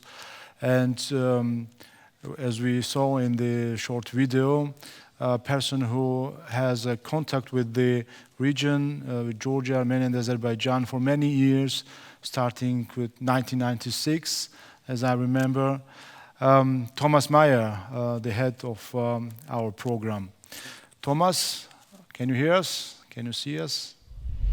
Yeah, how I feel and how I would describe that. First of all, I'm very sorry not being with you in beautiful Tbilisi, because it wasn't possible to join you from the Ukraine because of the COVID situation in Ukraine, not as much in Georgia, where we did a good job.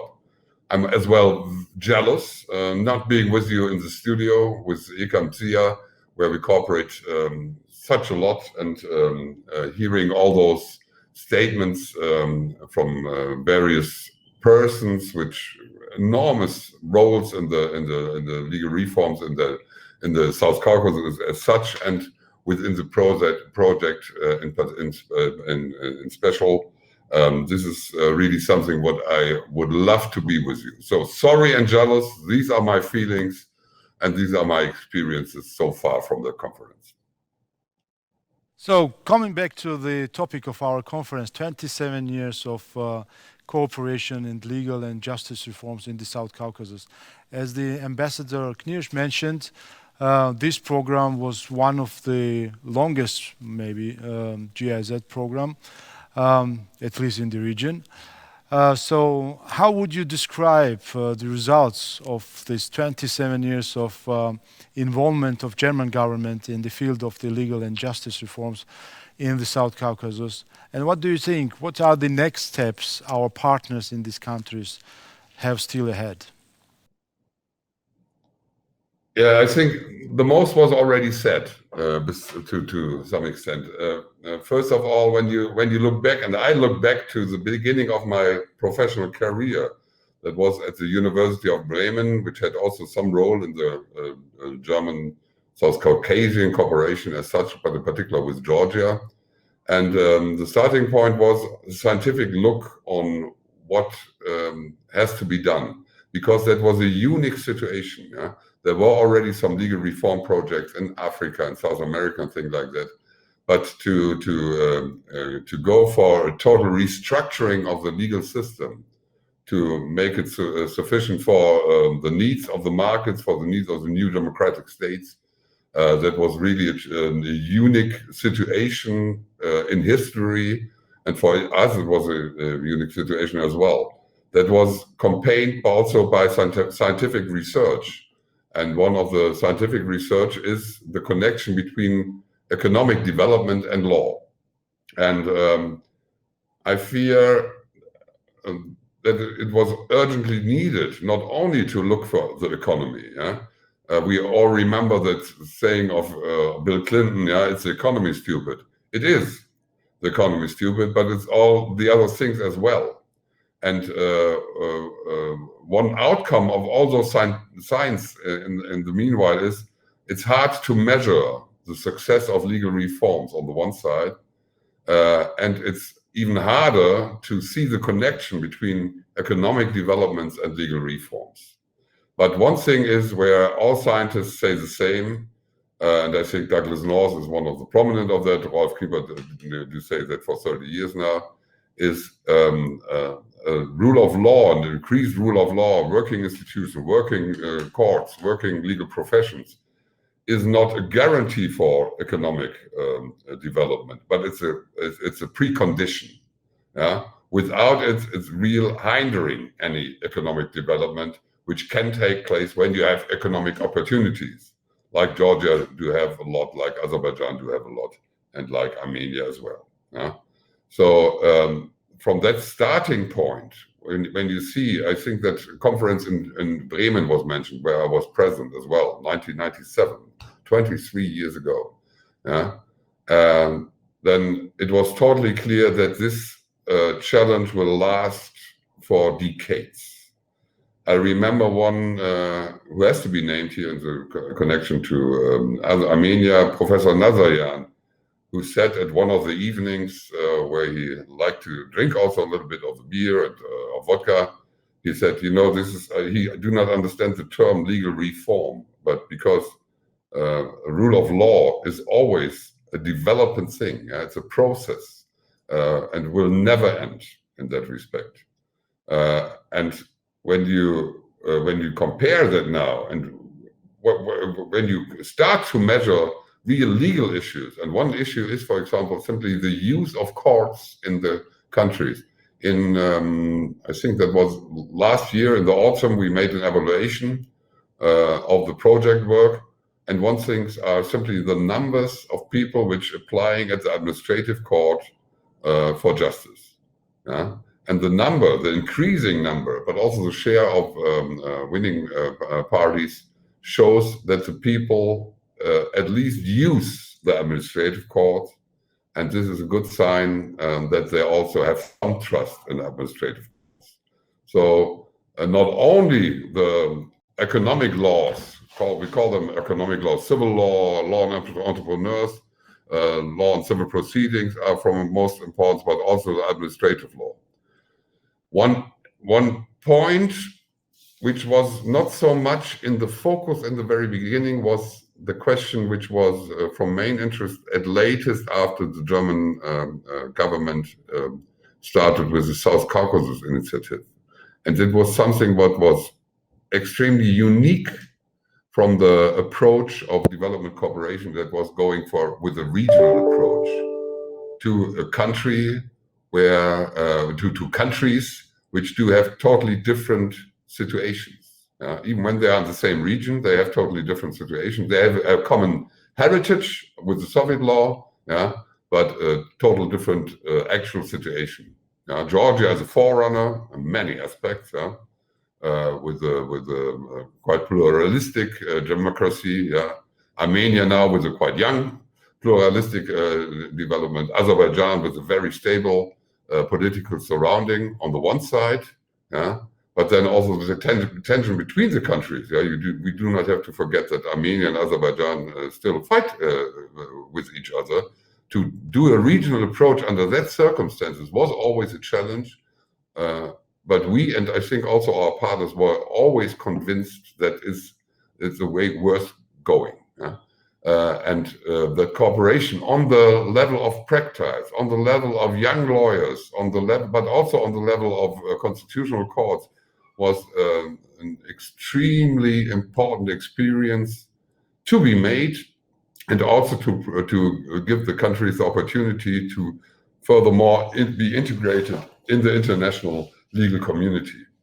And that could be shown at one example, which is, when I was a law student, I take a position in a notary office in Bremen. And all people said, oh my God, this must be the most boring.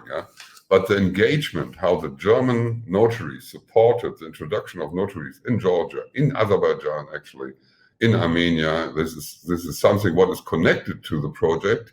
And that leads me a little bit to that perspective of legal reform in the future, but it's not only because of the project.